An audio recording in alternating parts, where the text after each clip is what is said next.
Ideas take center stage. This is Talk Chaw Extra. Okay, so today on the show, we are having another packed edition, as we all know. Sorry for the late start as usual. I know you will forgive us, so I'm saying it for that reason. But Bawumia declares siege as certain things make the news about his party faithful and all those stuff, as Shatta Wale launches renewed attacks on his arch-rival Stonebwoy following the arrest of his son. You've heard of the Webkid, that guy's story, right?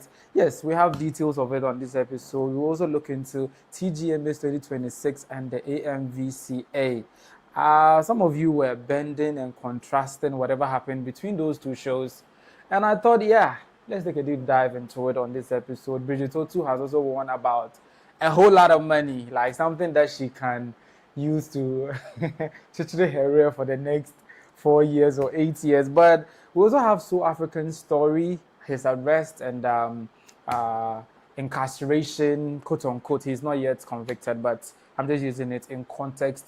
Ohene Kwame Frimpong too is currently under the radar in the custody of, you know where he's being held right now. But I ask, a member of parliament, an official of a national state and all those stuff, and these things are happening to him. Basically, it's a whole lot of things that we need to look into on this episode of Talk Chaw. My name is Chris, and I will not be doing this alone, right? And so I'll introduce my guest to you after this. From the stables of Chris Studio, where bold ideas take center stage. For all the big conversations and bigger perspectives, Talk Chaw Extra is the place to be. Talk Chaw Extra, Ghana's first live podcast with a premier vibe.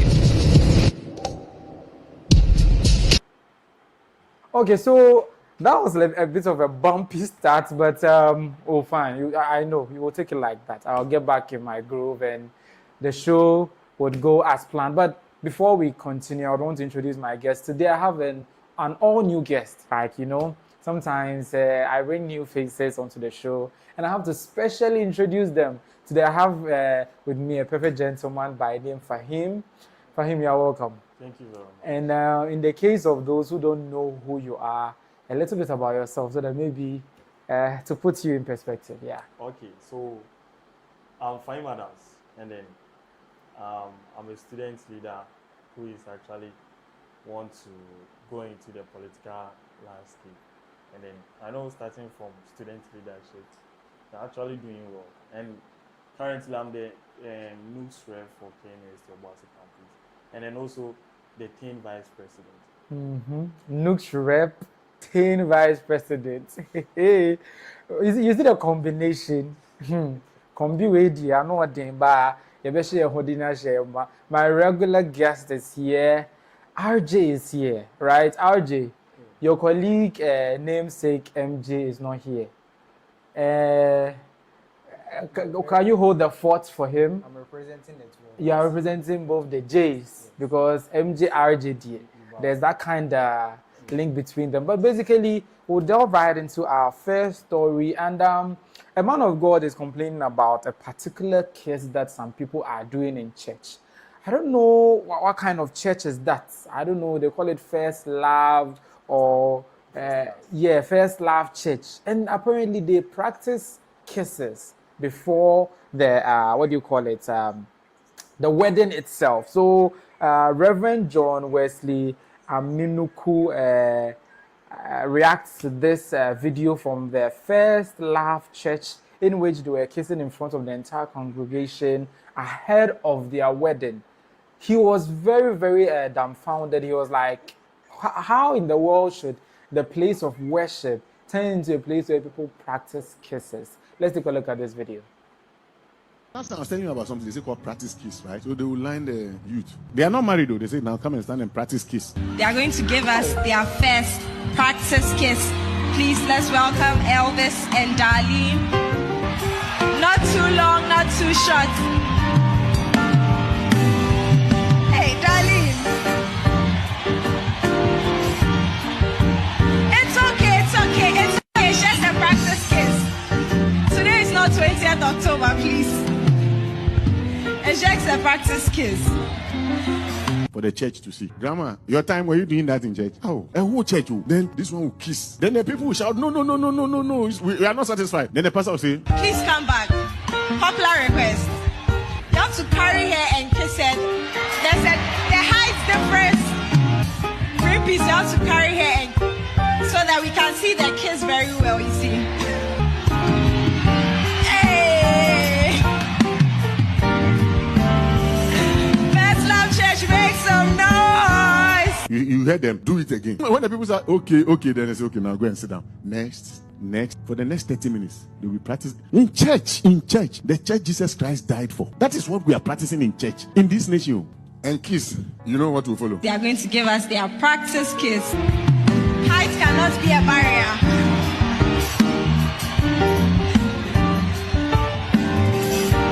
Wow. Paul was shouting because he knew that a church will come that will be practicing kiss. So he told Timothy that you should know how to behave yourself in the house of God, which is the pillar and the ground of truth. You have shifted truth away. I don't know what conclusion you can give on this matter. The conscience is gone. It's gone. Hi. Okay, so that's Reverend John Wesley Aminuku Agble reacting to the first love church kissing practice in front of a congregation. But basically, what kind of preparation is that? Is it that they cannot do that in the comfort of their bedrooms? Since we know these modern day couples, they've done things that. Or my things that it's not in church that they are coming to learn kissing. None of them my them. This is the mobile congregation. They didn't kiss. Even to the point where they kissed one, they were going to sit, and somebody went and was like they should do it again, and they went back to do it all over again. I'm like, this is unthinkable. Like, if you ask me, it's very, very unthinkable. But RJ, do you think this is anything that would sit in any normal person's mind well? Kissing at church. Practice kiss, they call it. They actually kiss. So Practice kiss. What? they kiss. So Do you think like there should be anything like that? Talk less in church. Do you think so? Okay, so my point of view on this one is that, you see, when you go to church, we have both children and then adults. Yeah. And then I think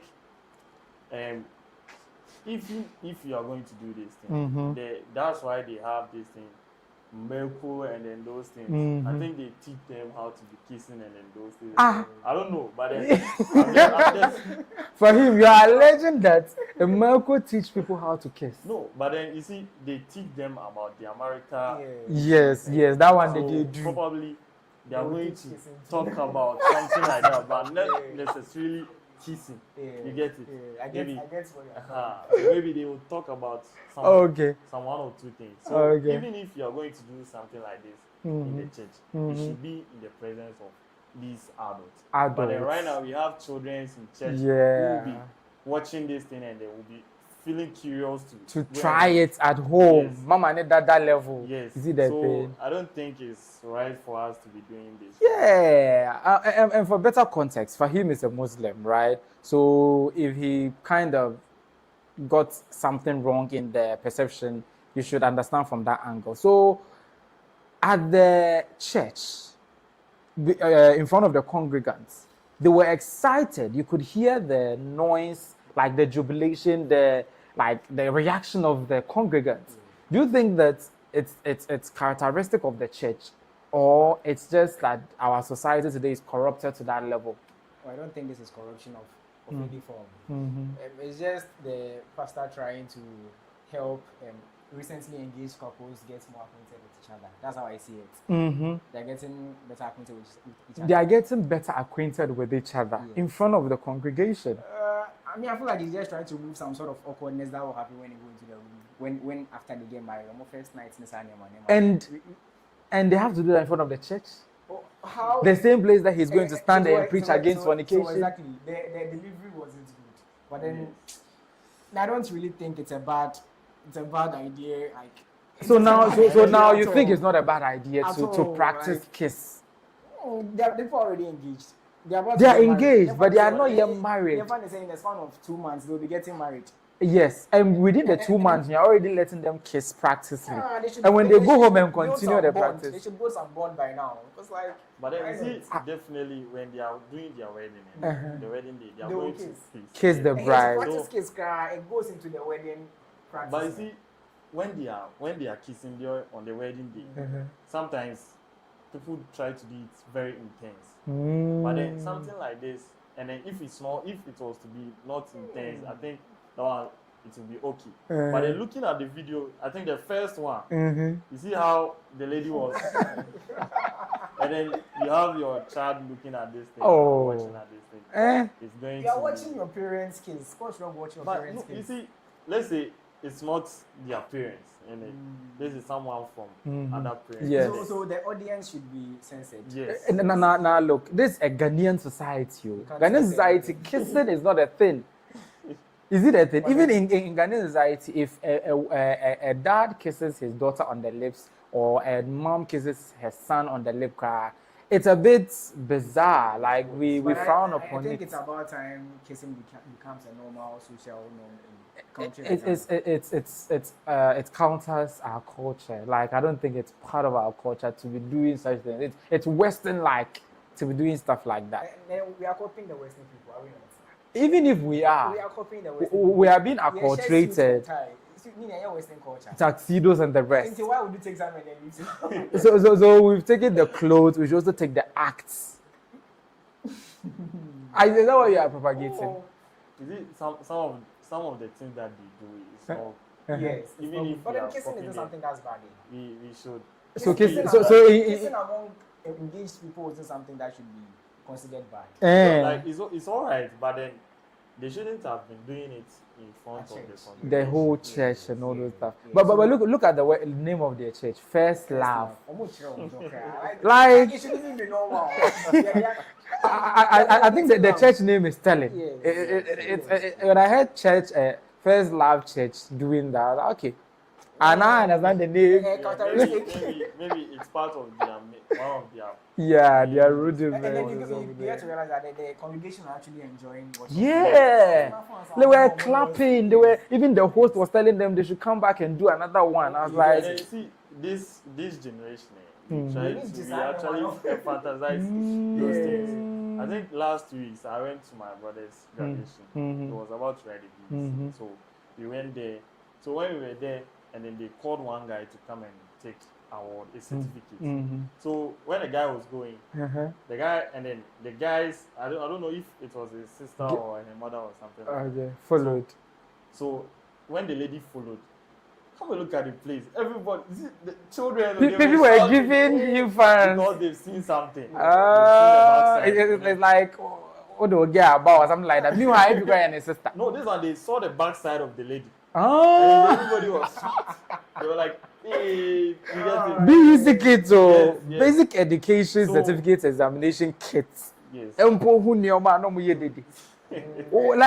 we, at our time during the BC, we were innocent. You could be bizarre, like she's Obolo or something. When cloud mamba, they know inside. Hey, it's just things they've heard. Well, you know, like they know because right now when they pick their phones and then go to TikTok, you go and find videos of people talking about those things. So sometimes they get to know about. You see, that's why nowadays you don't get to see children playing some of the games we used to play. Right now they are exposed to the media and then they are actually people are actually educating them. Some of the stuff that they shouldn't be educated at the age. What they would keep from them in real society, they'll see it online regardless. Yes. So maybe it's high time we censored our media. Yes. We activated parental guidance to be able to do. I think platforms like Instagram. Whatever you said is actually there. Parental guidance. Parental guidance is there for television. You see, but then, and then when you go to excuse me. Okay, let me take this one. When you give your child a phone, you have the when you're creating an account for the child, which means a account to be a child's account. That's for Instagram. They have a teens account setting. It's everywhere. But these people, TikTok don't have something like that. Apple account, which my Chaw. No, Apple account maybe. But TikTok, do we have a TikTok Kids account? That's where the Apple account comes in. So all the Apple accounts, they create TikTok accounts. So you don't get to see above 18. Really? I'm learning. This is new to me. Yeah, what you are saying is very, very right. But then you see, when you look at our language, especially the tree. The tree, yeah. That when someone actually says something in tree, and then a child goes to TikTok and then be watching it. Maybe TikTok might not see the content to yeah, because they don't understand Chi. Yes. So it will go the through. The Ministry of Communication should work in hand with TikTok so that the authorities can add that to their guidelines. Okay. Because some people say Chi, shoot their content in Chi, say a lot of nasty, X-rated stuff, and get away with it because TikTok doesn't understand Chi. But then, per what I know, if you say something in English and then it's going against their guidelines, they are able to figure it out. And I think with the language to the Ministry of Communication can work in hand with TikTok. Yes. They should do that. Maybe it's high time they should intensify those works so that they can be able to protect our kids. Yes. But then these kids are actually smart. Very smart. They find I remember when I was a kid. You will do whatever you can to prevent me from obey. That's one thing. Maybe say so you can. They say when there's a will, there's a way. There's a way. So kids with the glut of curiosity that there is to them, they can do everything they set their minds to. Yeah. So it's better we expose them and then actually tell them, say, So give them the content, give them everything, and then tell them what is good and what is bad. Yeah. So talking about the BEC, you mentioned the BEC, right? Did you see that video of the BEC students who had finished writing English and a blogger was interviewing them? Like they wrote the English paper, then a blogger came and asked them to try to interrogate them in English, and it was more or less like the person was making mockery of them. Like you wrote English and the person didn't know how to express himself. They couldn't string 2 sentences together safe. And at the end of the day, the thing was trending in the entire country. What do you make of such acts to denigrate, how do you call it, dampen the spirit of these people? Because when the video hit online and people were making mockery of them, I don't think they will be happy. Like it can shatter their confidence level, dampen their spirits, and they may not even make attempts to do better because they are dunderheads, if I would want to put it. And then they're also kids. Yeah, what do you make of that blogger's irresponsible video? I don't even think the blogger is to be blamed. As a society, we are to be blamed for this. The blogger has done their part. So the blogger isn't to blame. But we should blame society. It's society that bought the camera for him and the tripod. But then the blogger just posted, and then we made fun of it. Because he knew we would jump on it. He knew when he posted it online, we would jump on it. Why would you jump online to bash kids or movies?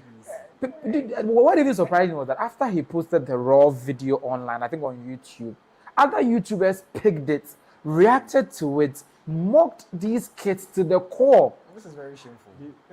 These are like 13, 14-year-old kids. Yeah, for him. They might not know what they are doing. They are even doing. If maybe they had known, they wouldn't have allowed themselves for you to interview them. So even if you are going to, that's why when issue comes to protect some of these individuals, especially when they are underage, they try to cover their faces. Yes. Once, since you know that some of these contents are very alarming, you can just cover their faces and then people will just listen to the sounds and because when you publish their faces and then they later go and then come and find out that I did something like this, which maybe they weren't aware of what they were doing. They actually it will scar them for life. Imagine they go into SHS and one of their colleagues pulling out this video. Only interview now like, we are not even considering their backgrounds. You don't expect a child from a private school to speak. You see, this country, we have inequality when it comes to access to education. Those in the urban centers get good quality education, are able to speak good English, not because they are smarter than the ones in the villages, but because the ones in the villages rarely have access to the same amenities, the technologies that the ones in the city do. Because me, for instance, where I grew up, all of these are there, TV, whatever is there. So automatically, I speak and do everything like what I watch.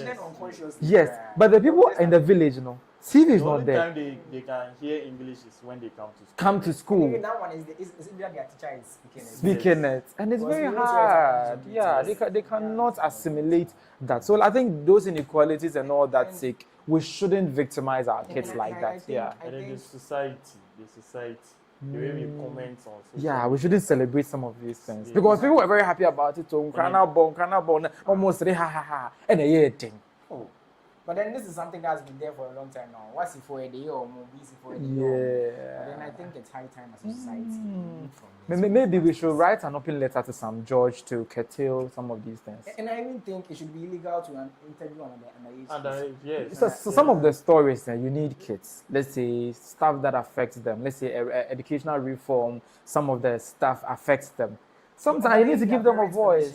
So that you can actually publish it. Because this should be publishing a video without someone's consent is bad. Maybe the cyber security law should inculcate something like that, or maybe there should be an LI to probably prohibit that. The extent to what they even said or did. Yeah. Don't even know how far this could have gone. Yeah. Now it's there, and then every Ghanaian has seen it. Yeah. Your mates, or they see you and they're like, yeah, and then you haven't even spoke to your first person and already they already are mocking you. Has already started. Yeah, some more. This is. Okay, so yeah, we've already exhausted this. Let's move on to the next story. And as you've joined us right now, we're currently live on YouTube. The channel is iChris Studios, and also this very show will be live or available on podcast platforms like Apple Podcast, Spotify, and Amazon Music. Do all to check us out there. And if you join us live or you are watching us live right now, let us share your thoughts on the discussions that we are having. We would like to read them. We want to know what you think about what we are talking about right now, so that it will kind of fine-tune the whole conversation. Moving on, the BNI now NIB, or whichever the case is. My next story is the BNI, NIB have arrested So African. He's a CEO. They call him the Kojo Anane Boateng, CEO of SOG African Clothing, the African Ghanaian fashion brand. He's an East Legon businessman who has been apprehended or arrested for allegedly drugging, assaulting or essaying women, and also filming them and sharing those spicy images online. He was picked up after Intel was picked onto his modus operandi, what he's been doing. He's a nightlife guy. We all know him. That guy, he's a socialite, always on social media, very bubbly, very nice looking gentleman. But little did we know he was abusing people. He was essaying them allegedly. Take a listen to the CID. The Cybercrime Unit of the Criminal Investigations Department headquarters has arrested Joshua Kojo Anane Boateng, age 36, an entrepreneur and resident of East Legon, Accra, in connection with a case involving the non-consensual sharing of intimate images. The arrest was made on 6 May 2026, following a joint intelligence-led operation by the Cybercrime Unit and the Bureau of National Investigations, BNI. Investigations revealed that the suspect operated the Telegram platform known as VIP Sleep Fetish 2025, where he drugged unsuspecting female victims using alprazolam, a sedative commonly known as Xanax, sexually abused them, recorded the acts, and shared the videos and images on that platform. The suspect is alleged to have frequented nightclubs in 2025, where he seduced, sedated, and sexually assaulted female victims before recording and disseminating their intimate images without their consent. A search conducted at the time of arrest led to the retrieval of the following exhibits: 2 iPhones, specifically an iPhone 17 and an iPhone 13 Pro Max, 1 feature phone, 1 memory card, 1 Seagate external hard drive, 1 MacBook laptop, 1 iSafe device, and empty sachets of alprazolam and midazolam pills. The retrieved electronic devices have been retained for digital forensic examination, while the empty drug sachets are being prepared for submission to the Food and Drugs Authority for verification and classification. The suspect has since been put before the court, and investigations remain ongoing. The Ghana Police Service reiterates its firm commitment to combating online sexual exploitation and abuse in all its forms, and urges the public to report suspected cases of exploitation or abuse to the nearest police station or through approved reporting channels. Okay, so as you've heard right there, it was a joint operation of the Cybersecurity Unit of the Ghana Police Services Criminal Investigation Department, the CID, and you heard from the director right there. The 36-year-old suspect is a resident of East Legon in Accra, and he was picked up on 6th May, and it was an intelligence-led operation. As you all know, they didn't go into detail as to how they were able to zero in on him. That means that it's an intelligence-led operation, as they said, but that means that they did some undercover works, maybe gave him a victim, and he ended up doing the same thing and shared it on the platform. Or maybe some of the customers who are in the VIP Sleep Fetish 2025 group actually bailed on him or threw him under the bus. But either way, what we know is now he's now in the grips of the law, and he's currently going through trial. He's been remanded and all those stuff. But I, per se, was astounded when I heard this. I was like, why would he do that? At your age, at your pedigree, a nightlife celebrity, a socialite, somebody that people celebrate. What? Yeah, a CEO of a major fashion brand in Ghana. Basically, ladies will fall at your feet. Ladies love money. He has it. He's a resident of East Legon, for crying out loud. So why do you think he stooped that low? Not just that low, but that criminally to be doing something like that he's been alleged to do. to say why a person will do this, like a wild guess as to why. It's unthinkable. It blows my mind. Why a person of such caliber would stoop so low? Yeah.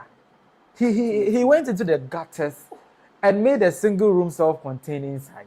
And then from the reports I read, you get to realize it's something he has been doing. Yes, and he has a platform that he puts it on Telegram. And then he seduces ladies and then drugs them. Before you continue, the seducing part in the deal, I think the Ghana police are blowing it out of proportion.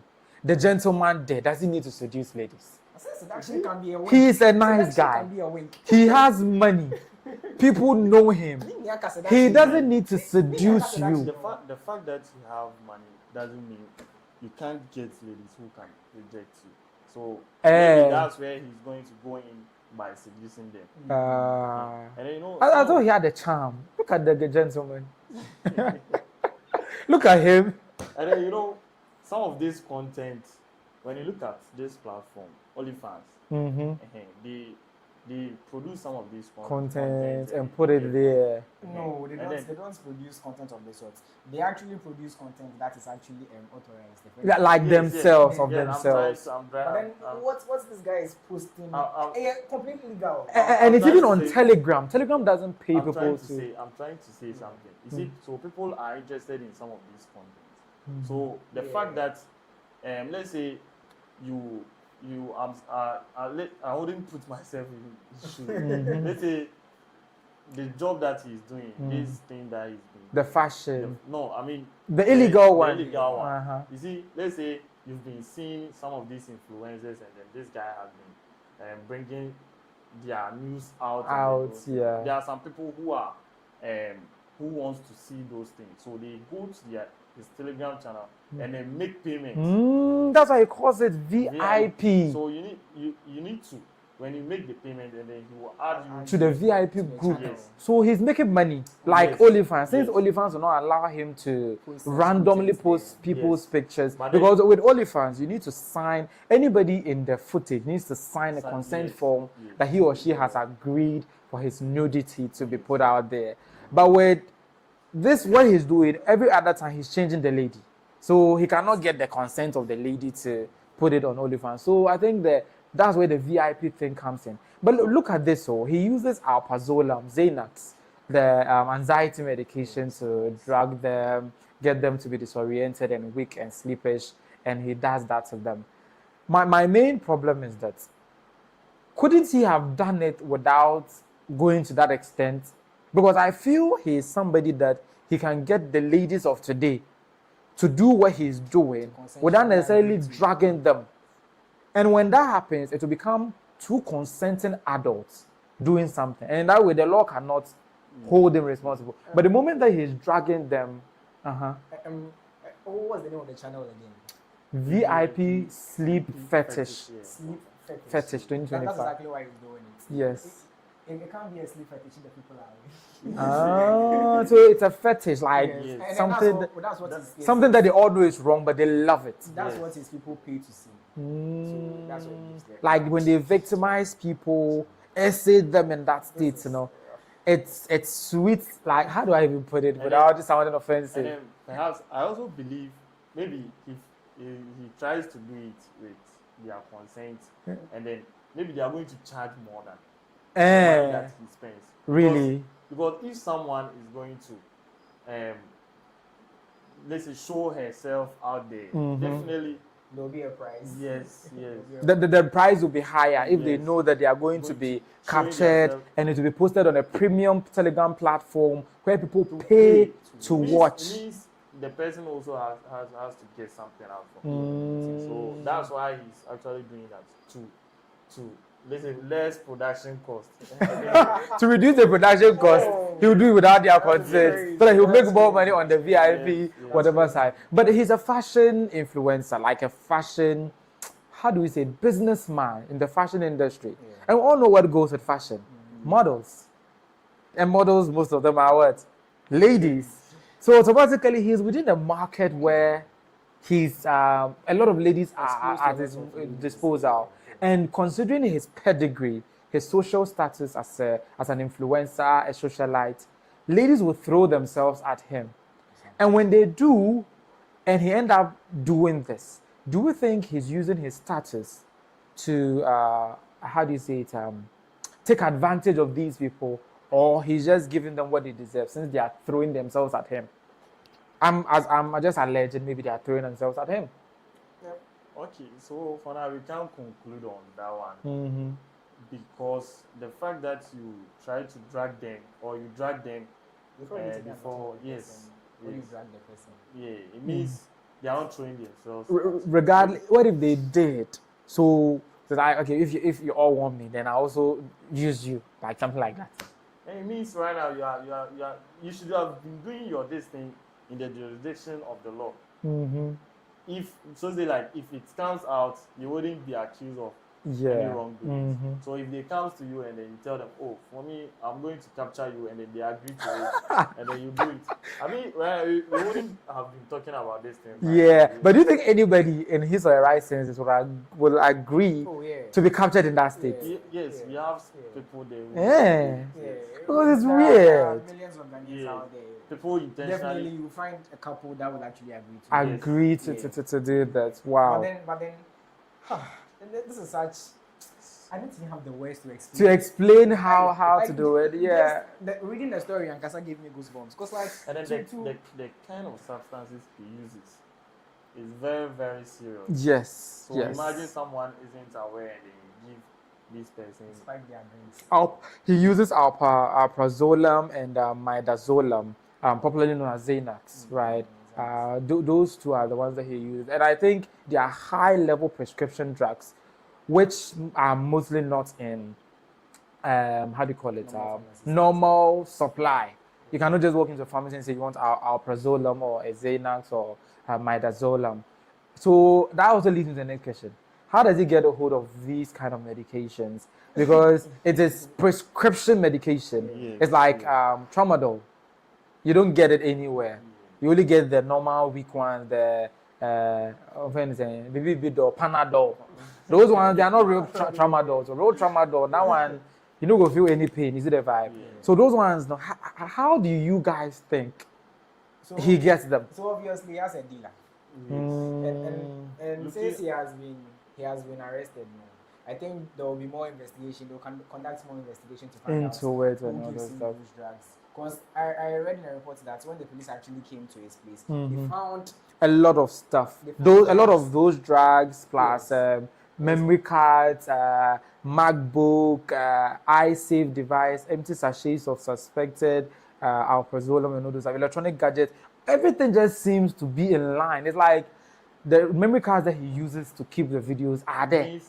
He has a whole production system. Yeah. So his whole production setup was ambushed. Yes. Like he was busted. That also means that and then parts of these things were already there. That means that he didn't even have the slightest idea he was under the radar of the police service or something like that. And then sometimes I don't know why we fail to learn. You see, this Russian guy, this thing, it happened like as if some few months ago. You should have been learning from the issues and these cases. And the guy was are you advising him to have been smarter about it? No, but you see, but the Russian guy did the same thing. The only problem is that he eloped before releasing the videos. What I'm trying to say, he wasn't even spiking the drinks of the ladies. They willingly did it. As for him, even that one, it was consensual, but the filming wasn't, because some of the ladies said because there was a married woman there. She even had kids, and I was like, how would you or your brony today? Like, they are going off topic. Like, even if you don't know the law, some of these things should have tell you what the law is saying about some of these things. So even if you are going to be continue doing this thing, you have to change your ways. At least get the consent of these people before you do it. Okay. But the last part of this conversation, the people that supply him, accessories to the crime. What about the people that watch these things or purchase these things, patronize them on the Telegram platform? What do you think? If these people went there wouldn't even be a need for such content to be. But then in the society that has been... So they should be arrested too, Anna. A channel of 60,000 people. Do you think 60,000 people would want that content? Yes. People do you know how fetish sells? Is it the word fetish? You people are giving me a whole idea, like there's a whole industry for this fetish thing. Yes. The way fetish because when you are talking to someone can actually ask you, what is your fetish? If they have those things, yes. No, oh my God. And because we are attracted to things we can't have. Or we are not supposed to do. Yes. Forbidden things. Until you say, don't touch this. It started from the Garden of Eden. You bow. Our great grandparents. Once you target as fetish, Charlie. Yeah. So ultimately, Adam and Eve are to blame. And then also, you see, the customers of this content, you see, maybe they might not be aware that they are aware. That one they are aware. They are aware because looking at the circumstances under which it's happening. Yeah, and then the ladies are dragged. People can actually act. So what if they are acting in the name of content? That's why you can't arrest these people. The consumers. Yes. So we say in this case, they are innocent, non-suspecting consumers. Yes. Yeah, and even if they know, how are you going to prove it? Unless prove that they know that these contents are not. Oh, but say they had a conversation with the guy before they paid to enter. Okay, that one. So then he's telling you, say, this is what is going on in the channel. Then he willingly give you your money to put you in the channel, so that you will see those things. Anyway, let's move on. Let's move. If you are listening to us or watching us live on YouTube, this is Chaw Xtra, the XXL convo, coming to you live here from our studios at iCris Studios. You can also listen to us, this conversation, on Spotify, Apple Podcast, and Amazon Music. It's currently live on YouTube, so you can send us your comments if you may. We'll read them during the conversation and we'll move on to our next conversation. Our Vim lady, Bridget Otoo, has been awarded 150,000 Ghana cedis by the court. The Ghana Police Service are in deep trouble, right? Apparently, they essayed her, and she took it to court, and for the past 2 years, they've been back and forth until the court now declared in favor of Bridget Otoo and her other complainants that the Ghana Police Service should compensate them to the tune of 150,000 Ghana cedis and even other reliefs like legal fees and other things and all those stuff. But this emanated from the popular, unprecedented, I should say, Occupy Julobi protest. Occupy Julobi, unprecedented because a lot of people were arrested during that particular protest, during the Xtra Mahamudu Bawumia administration. Obviously, people went out to demonstrate and the police and all the security agencies were in their elements. I was like, these people, they are just demonstrating for crying out loud. And it was a few of them, about a good number of them, decided to test the law. They took the case to court, and 2 years down the line, they are smiling their way to the bank to cash out about 150,000 Ghana cedis to be paid by the Ghana Police Service. And yeah, that has been the case, and it has been in the news for all that while. But we all know Bridget Otoo from TV3. I know her from TV3. Then she moved on to Metro TV, and she and her colleague journalist were the ones who won this particular prize, plus other people. But I would want to find out, do you think Bridget Otoo got this just because she's a presidential staffer of the current government? Starting from RJ. In your preamble, you said she was sexually assaulted. You said not sexually, she was essayed. You know, assault comes in different forms, and I didn't want to use assault, but you made me use it. Now they will shadow ban me. No, like you can just continue. I was going for physical assault actually. Yeah, she was physically assaulted. Yeah. And you know, two cases in one week. Charlie, I'm actually glad that the justice system is actually going this way, because we actually deserve some justice in this country. Exactly. Policemen, why they to actually enforce it? Yes. Protect us. No? Yeah.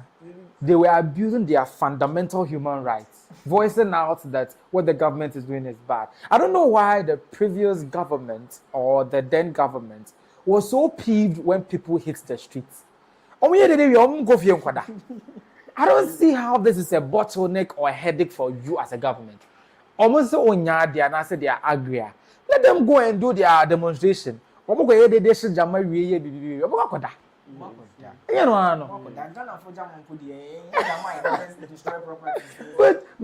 during that time, do you know protests used to be like a forbidden, like it was like a security zone. Yeah. You go, you get arrested, you go, tear gas is being thrown, like people are fighting. And I'm like, what a hell, like what do you think was the case? What was happening? What was the case back then? Back then, protesting. So we had to go out and then express our concerns. Yeah. And it seems the police, they were very, very antagonistic to protesters. Yeah. As a move protesting, all of a sudden, no, it's now you against the police. Yes. And they were just defending the rights of the government. Wait. Over the people. What do you think? And then, you see, it is a very good signal that we are actually hearing some of these news that some citizens are winning cases against the state agencies. Yeah. And then it is very good because when you look at the context or what happened during the protest, it was very, very bad because the policemen were actually restricting the rights of the people. Their fundamental human rights were being infringed upon. In fact, for Bridget Otoo, the judge, Justice Brew, ruled that the officer's conduct, thus ripping Bridget Otoo's blouse, seizing her phones, and beating activist George Jinin Annan was unconstitutional. What is the policeman's business ripping somebody's blouse apart? Like, what would a woman do to the point where you can't do anything to her, let's say, hit her, or even that one is still abusive, to the point that you need to rip her blouse apart? And then, you see, the duty of these policemen during protests is that they should just ensure they are using the right route, and also avoid violence. And then the fact that you hitting a lady, I think seizing her phone. Hey, it was really that bad though. And then when as far as this thing has occurred, it's actually going to tell the policemen to do their work right, no matter where they find it. Yes. So this 150,000, Ghana Police Service will pay it. Yes. But at the end of the day, the harm has already been done. Yes. There's 150,000 plus court charges. Yeah, I think it's a whole it's a whole like mixed bag of it's a mixed bag of this one that they've got. The court documents will be on the screen soon, as you can see there. The compensation of the compensatory damages is to the tune of 100,000 Ghana cedis. General damages is 50,000 Ghana cedis. Legal cost is 30,000 Ghana cedis. And a formal apology, police ordered to publish an unqualified apology in the dailies. In fact, the Daily Graphic. Ghana Police is going to apologize to Bridget Otoo. Hey, Bridget Otoo and Vanessa E. or Boate, they all work at what do you call it, Metro TV. So I'm like, hey. I think with that one, it's a bit. The apology, Nana. Yeah. Why? But is it they can ask for apology, but then to the extent of publishing it on the. But if they publish it, they will start record though. The police apologize. Yes. And then because the manner in which they were treated was appalling. Yeah, it was really bad. I read somewhere in public, her husband was even there. Yes. Bridget's husband happened to be there. Imagine he too, snapped and started also being violent. You hold him for what? Assault of an officer of the law. You see, me apologizing is okay, but then publishing it, no. Publishing it in a newspaper, maybe they could have done it. As in the form of I feel that press release or would have been something released, no, it would have still got into the daily. Yeah, whether they do it in chambers or whatever to get to the dailies, yeah. But I think it's punitive enough so that the police would know that when they are acting in their this one. One thing is that the officers involved should also be sacked. Yes. Or punished. Punished. Yeah. Yes. Actually, right Justice now, Nana. The Ghana Police is bearing their cost right now. Yes. Ghana Police being taxpayers.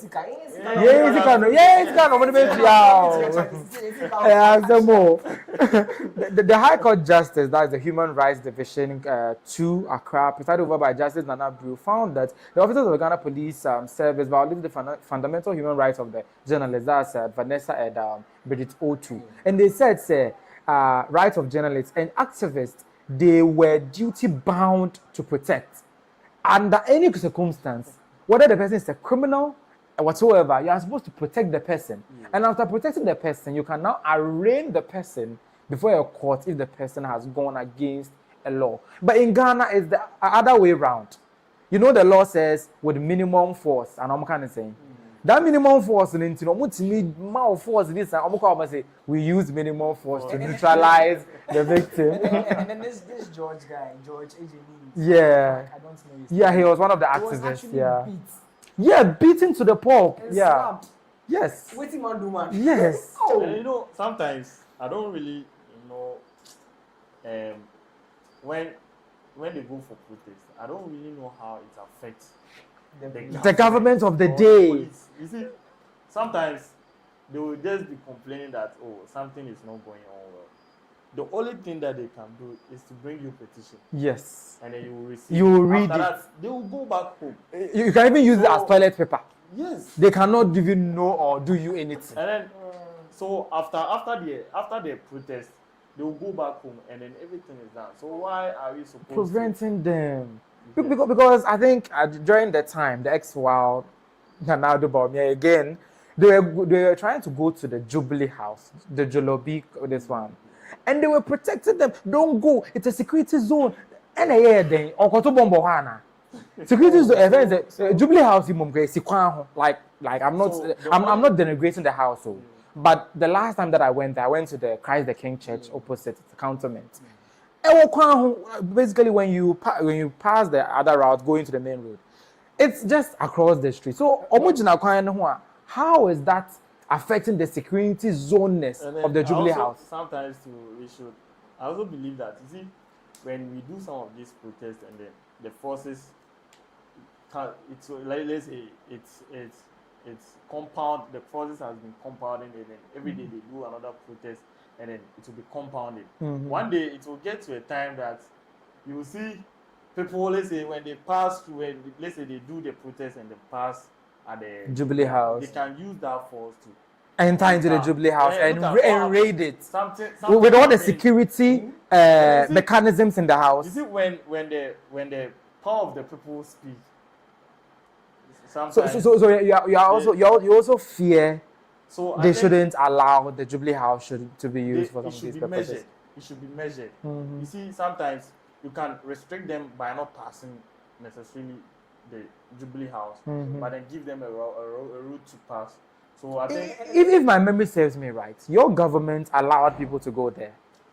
Did they get it wrong by doing that? And then you see, when you look at that particular protest, it involved some of the minority people, and they got there. Yes. So they allowing the minority to lead an entourage of party supporters, whatever people, to the Jubilee House, which those who are going to the Jubilee House now were saying it's a security zone. But all of a sudden, they are going to the same security zone to do protests now. Like, how does the dichotomy work? You see, how? You see, this is why this government, people actually say it's a listening government, or let me say, it's a listening government. Yes, someone to cocoa for prices. Most to oh, I don't know. Me can't be listening government. Me you know the devil's advocate. Cocoa farmers. Mahama what the Kana over kind. Mahama is over Kana. You see the cocoa issue is something worldwide. The cocoa prices. We are not going off topic, by the way. To continue with your submission. So, yeah. Let's say it actually tells us that the government is actually ready to give the citizen the freedom to express themselves through protest and some of these things. So the fact that you are able to pass through the same security zone that the previous government didn't allow you. And in fact, they themselves didn't allow, because it was the minority who were marching to the Jubilee House. Yes. And then this time around, they came there, and then the deputy chief of staff met them and took the petition and replied them.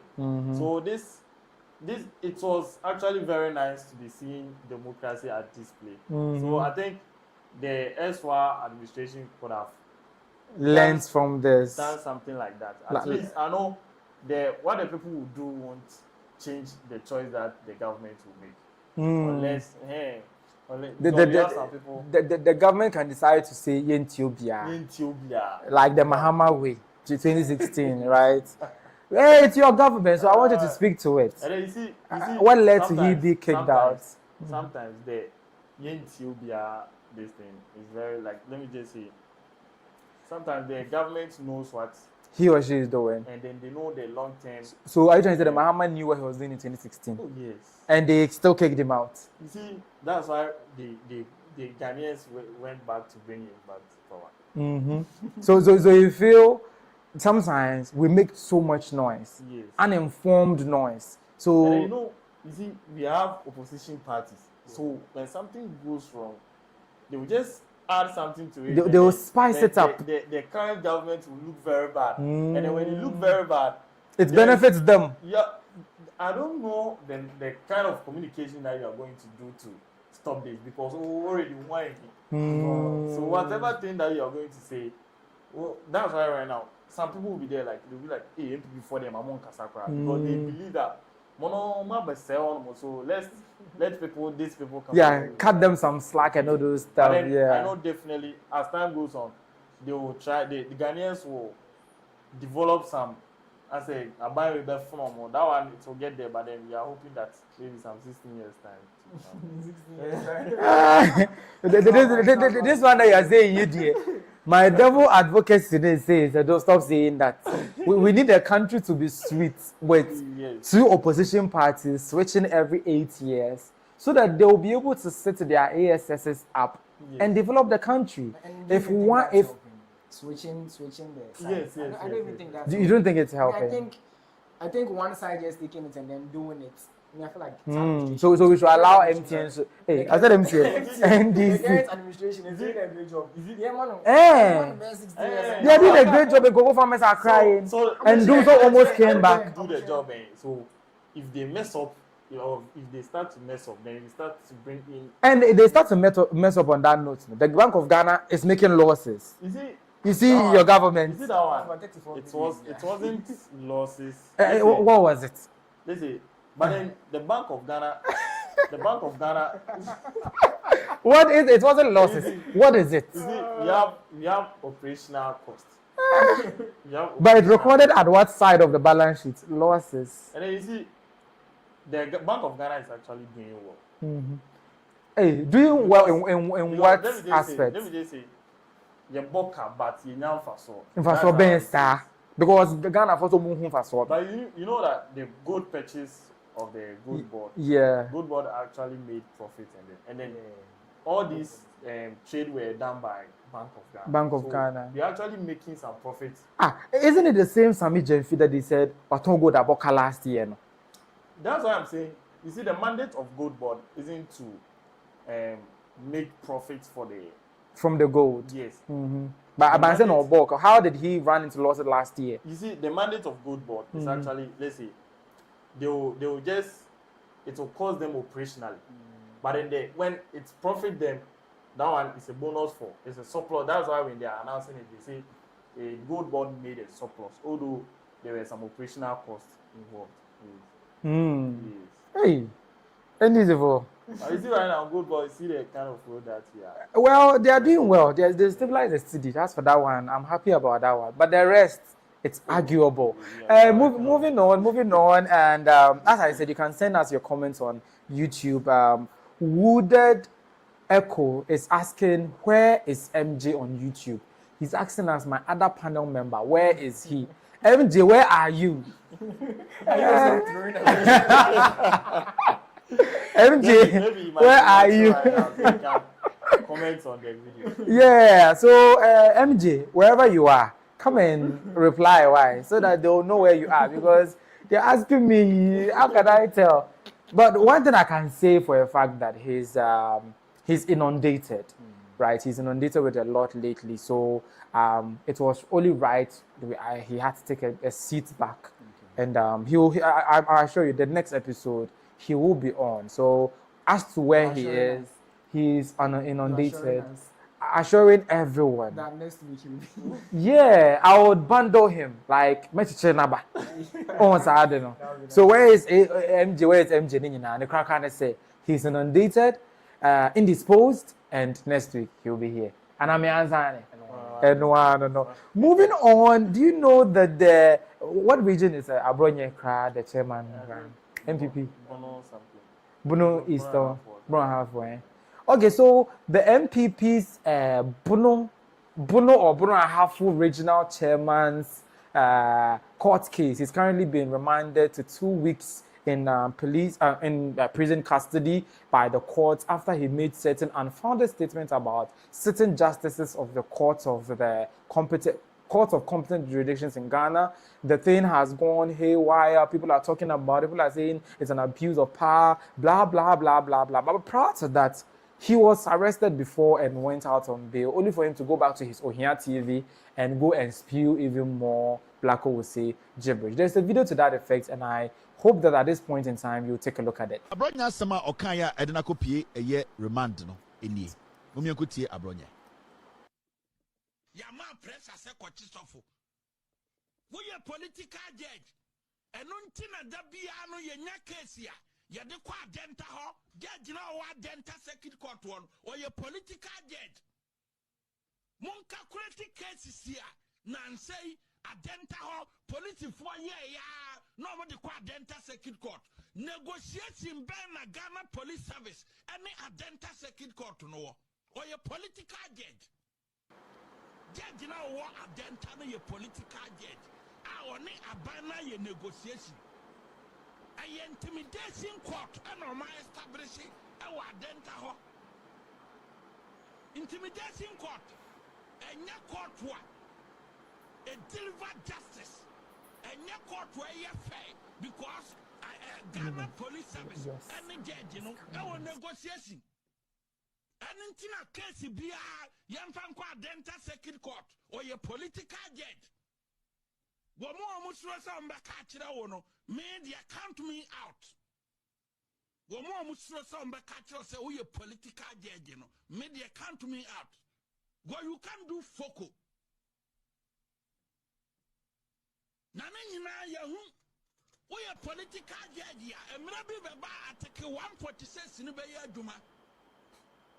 Because we need political judge forever.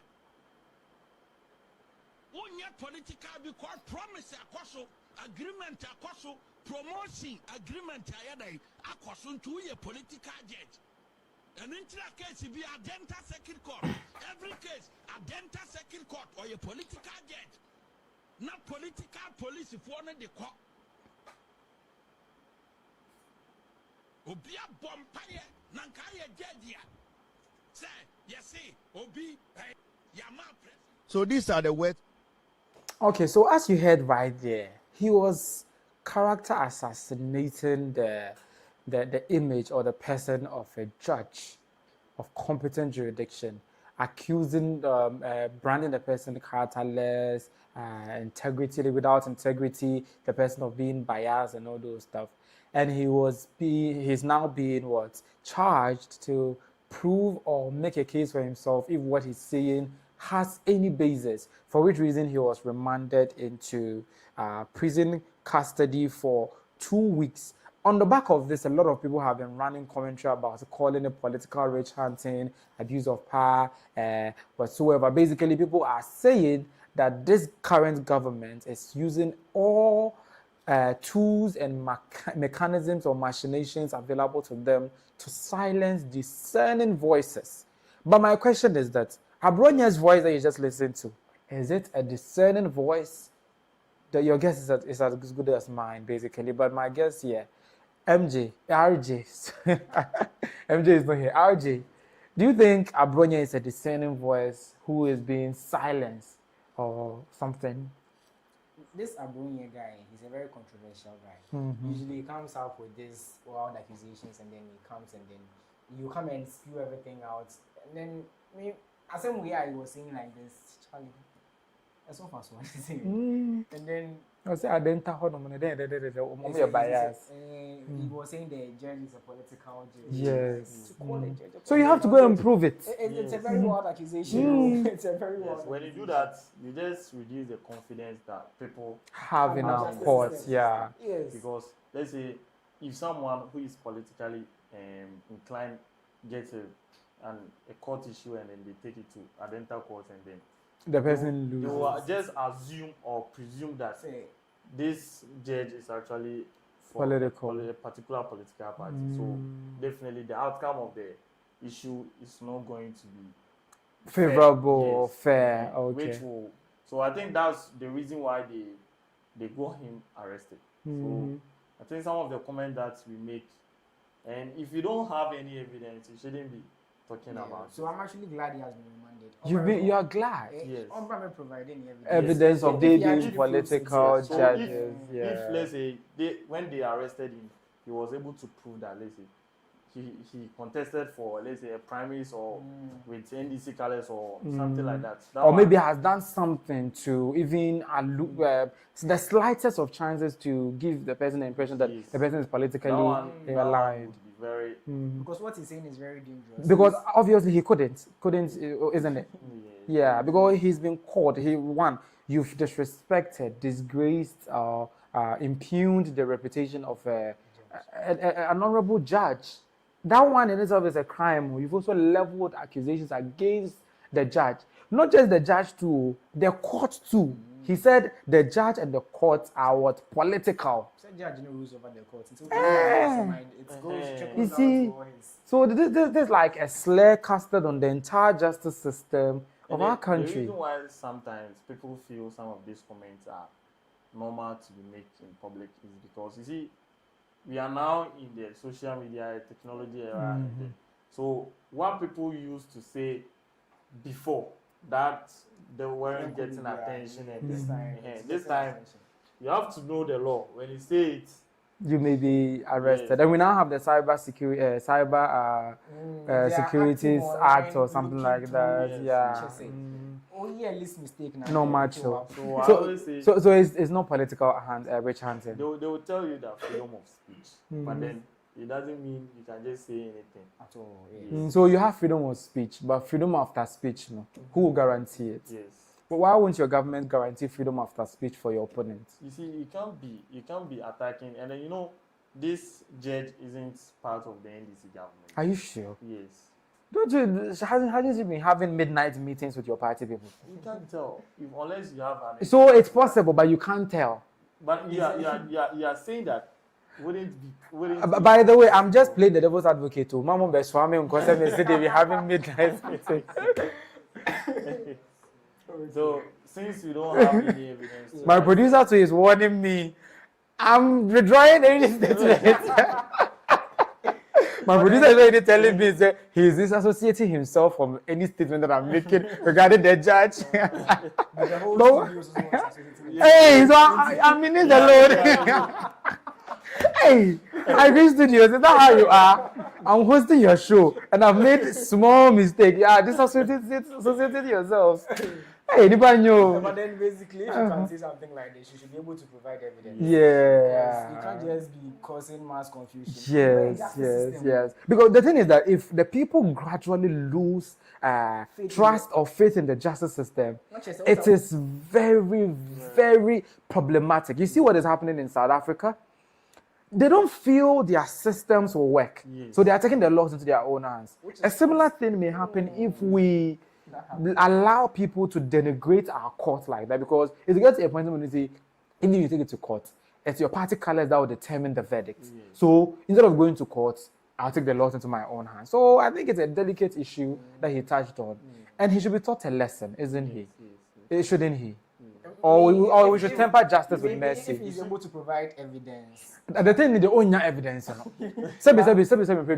Like, I'm just assuming without admitting. Even if the judge is NDC as he's claiming, do you think she will leave traces? She will not leave traces. He or she will not leave traces. So you will never find them. But then, if they can actually be traces, say, Oshe case where the people associated with the people bringing this case. So you look at the trajectory of the person's judgment. It is always ruling in favor of. But that one, they are coincidence. And their legal wisdoms. Listen, their legal. Did you know our laws, our common laws, allow the justices or the judges to be able to use their equity to explain something that the law says this, but they can decide to weaken the stand and say, in this case, in my appraisal of the case, they really write an explanation of their ruling. So at any point in time, what you should be looking at is the reason why they ruled that way, not the ruling keke. If the reason why they ruled that way doesn't make sense, then you have a case. That's when you can now take it to the Supreme Court for a review and all those stuff. But you're just looking at the face value of the ruling. If he had told me, say, the judge who ruled on this case like this, and when they read the ruling, the full judgment, the meaning, the explanation was this, and it didn't make sense. People like me would have bought into his arguments more. Oh, yeah, maybe the judge didn't have a tangible reason. That's the evidence he has to go and look for. Does he have it? He has to. He can go and look for them. You see, sometimes he normally speaks and then attack people. And then painting people black and those things. But then this time around, you are doing it. You are doing it on a judge who is a public servant. So they're actually going to deal with you. But then if you are doing it on, let's say, an individual, they might decide not to take up the case. And then this thing is something that is actually like going on in the country. You have people, and everyone who has access to a phone can just come online and say whatever they want. They can attack the president. They can attack the. But with the Cyber Securities Act, you have to be careful, though. So cyber security came around last year. And I think that act, the act that is protecting against cyberbullying and the rest. Yes. So before that, such incidents were just on the rampant and all those stuff. Students insulting the president. Yeah, I think there was a time like that where people were insulting the then president. Somewhere 20. When they gave them, I think they gave them Pasco, and the Pasco didn't come in the YC. Yes. And they were just because of political points.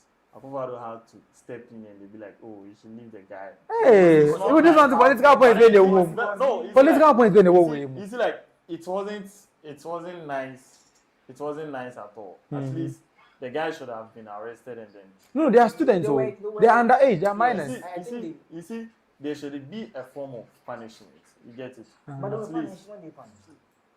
I think they were suspended, indefinitely suspended. Getting admission to the university. That was why I'm saying that Akufo-Addo came in and he was like, oh, they should pardon the guy. You are saying he was doing it for points. I feel like that was just a human thing to do. Because it was only human to forgive kids when they err. It's like the Ashantis would say, Oba Johnson and also Nigo na or paper. To wait, if your child wets the bed, you clean it up. You don't unalive the child. In this context, you see, the issue became very loud in the country. And then NDC were actually using it for political points and then. So Akufo-Addo had to do something. So your party was using it for political points? Yes. So he now came and counted your political points by forgiving the guy? Yes. And you are now peeved? No, but the reason why I'm saying that is because, you see, when you always do something like that, it means anyone who gets wrong should be forgiven in a way. No, that's not what it means. At least, Listen to something. Okay. This guy that we are talking about, for all you know, he's coming from a community where Obiatu is sorry and then they say whatever they want, yeah. And then it's not like it's my friend saying something that's far-fetched. Like it's very common. You can go outside and you hear people saying whatever they want about the president. It's so common. But it's not on record. Yes. Because when it becomes on record, that's when the problem arises. That's what so he feels it's something people are doing, so he can also do it. And they are even children. You cannot destroy their future like that. But then you see, like at least that's why we have the this thing. Them Kwame used to. When we're kids, they used to threaten the hell out of us. The juvenile something. The juvenile correction. So you see, sometimes when something like that happens, the court can actually use these things as precedents or something like that. So they should have taken them to the juvenile correctional center. At least, maybe the system should be like, it should be working and then the government will come in and then it will be in a form of presidential pardon or something like that. Okay, they should have prosecuted them. Then the president will now pardon them. Yes, so that. But they will have a criminal record. So that's why some of these things are on record. That's why you still have people who just pick up their phone and they insult. But then I think since that issue happens, such incidences have taken a dip. They've taken a dip. And in 2026, people are still being arrested for the same things. I think the MP people, about a good number of them have been arrested, right? And even that leads me to my next topic. The president, the former Vice President of the Republic of Ghana, Dr. Mahamudu Bawumia, has declared the country is under siege. What kind of siege? Let me fill you in. Actually, it's been the whole year since the current NDC government took over office. There's been this back and forth, trying to hold people accountable, trying to make sure the right thing is being done, they claim. And in doing this, a lot of people are being arrested. Day in, day out, people are being arrested left, right, center.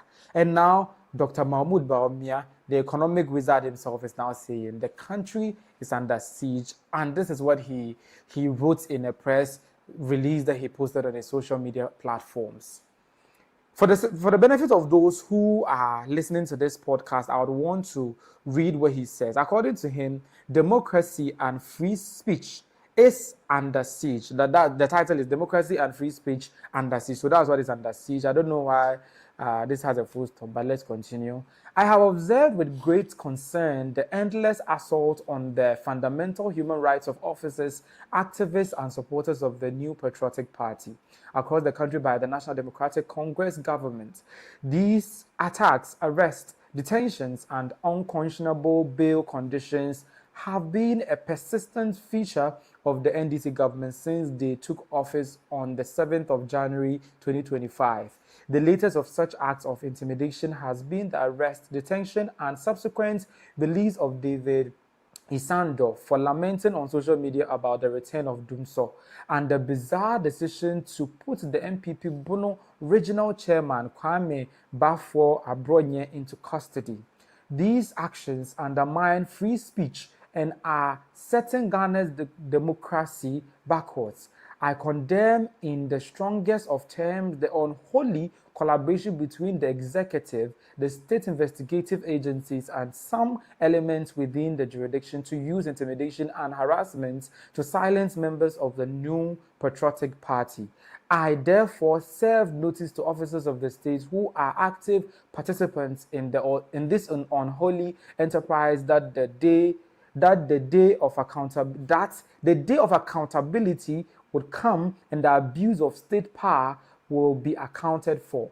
To patriots around the country, I urge you all to stay firm by refusing to succumb to the intimidation while continuing your civic duty to hold the government accountable to its promises. We fought hard for this democracy, and as a party, we cannot surrender to intimidation from those who possess temporary power today. Dr. Mahamudu Bawumia, Accra, Wednesday, 13th May 2026, he released on his social media platforms. He particularly mentioned 2 or 3 landmark cases. That's David Isando and what do you call him? The Bono regional minister, the one that we just finished speaking about, Kwame Abronye. But maybe the Asando issue, no, we may cut him some slack because it's a bit dicey. Right, he was complaining about Dumso and he now called Patrick Accra. But with the Abronye one, no, hey, Bawumia, are you really sure? The Abronye one, because this Abronye statements that he made, they are quite demeaning. They undermine our judicial system and all that. As a learned vice president as you are, I think he shouldn't have thrown his weight behind something like that. But do you think the country is under siege? No. The democracy of the country is under siege? No, I don't actually believe that. This statement that was released by the ex-president, Vice President Bawumia, is a bit hypocritical now. It's hypocritical in what sense? It's a bit hypocritical. What makes it hypocritical? This man was the vice president of Ghana in 2023 when this what was the name of this journalist? Bridget Otoo, Vanessa, and the rest were being whooped. Yes. What was the term? Abuse of their fundamental human rights. Yes, and he was also the chairman of the police council. Yes, exactly. And then your people beat up people, and then you come and tell us today. And then you just because you're in opposition. And now the difference is that they are not being beaten, no. They are being apprehended to face the rigors of the law. This is even the right way. So right now we are just going to show you the law that you actually didn't follow, or the law that you weren't abiding by. Okay. If he was actually doing his job well, like I said, 180,000 we have paid to these people. Yes. He has caused financial loss to us. And then that issue too, it should have been solved very quickly. Our justice system, you know that. And I won't go and stay so that they come and swap me and go. So maybe I won't say, but the justice system, your guess is as good as mine. So our democracy and our freedom of speech under siege. What is your general overview of Dr. Mahamudu Bawumia's stance on this matter? Okay, so I think it shouldn't have been coming from the former vice president, as you said. You see, because you were once the vice president and then the chairman of the police council, and then some of these things happened under your watch. I remember this guy, Caleb Kuda from City TV. Yeah, he and I think Doreen Avio, the other girl, I can't remember her name. Yes, even that guy was a journalist, and then he got beaten up by national security. It was serious, oh. And then after that, when he went back to City TV, they went there and then arrested him, which they were saying he recorded or he took videos of a restricted area. As the chairman of the police council, you couldn't even comment on such abuse of a journalist's rights. Yes. And all of a sudden you found your voice. So I don't think he should be the one saying it right now. He's been hypocritical. Yes. Looking at freedom of speech then and now, what do you think has been the difference? An improvement or a dwindle? I think there has been an improvement. Because at first, they were okay. But as you say, you are being called to come and defend what you said. And that's how it's supposed to work. Very fair. Because you said something. To say something. And then assembly a bit it's critical. It's I'm sure it can go sir. So we call you and then you come and explain what you are saying. You actually explain, then you are good. Okay, Scotty. And then some of these people, they have followers, 20,000 followers, and they imagine they say something, and then out of the 20,000, 1,000 of them. Abronye was like, "Omu to me yashi." Okay. Omu to me yashi, and then Charlie. Well, I hope things get better, and going forward, he should be able to put whatever communicator he's communicating in better context. Because if you ask me, democracy and freedom of speech was no better under, how do I use it? It was no better, like it was worse off under your government. Yes. And if you couldn't do jack about it, you have lost any moral right whatsoever to comment on similar issues. Yes. If something of a refined sort, because at this time around, he didn't say they were being abused though. He said they were being intimidated. Because he feels the justice system is intimidating them. But at least you were doing physical abuse. Some of these things have to stop. You see, when a comment comes from a political figure and then they get arrested to face the law, it happens to be that it's political witch hunting or something like that. They call it political witch hunting, which may not be the case. Yes, because you said something and they're actually calling you to come and then defend yourself, which is very fair. To every citizen. It's very fair. Very fair. So if NPP come today and they start arresting your people, to also be very fair. You maintain the same energy. Is it the SWA administration? They arrested somebody over a comment. And then he got released after 2 hours. Yes. And because the comment that he made, he was very subjected to what he was saying. And then you see what Abronye and then the likes of him were saying. They just accuse someone, and then for us to be fair to the accused person, we need to call you for you to provide evidence or prove yourself that yourself. It's very true. This person is actually this or that. Yeah. Which so is very fair. So you think our democracy and freedom of speech is being so the culture of silence is in the mud. But then with this doomsday issue, that's why I actually agree with what Bawumia was actually saying. The Sando guy, because he comes online and then complains about doom. So something that's actually happening. No, I don't think he just came in and complained about dooms when they picked him up. Do you think something like that? He made statements. They were unfounded. The post that I saw. Did you know the content of what Sando said? No, I saw one post, but then he posted a billboard with Muhammad's picture, and then they have written "Doomsday is back" on it. You see that one?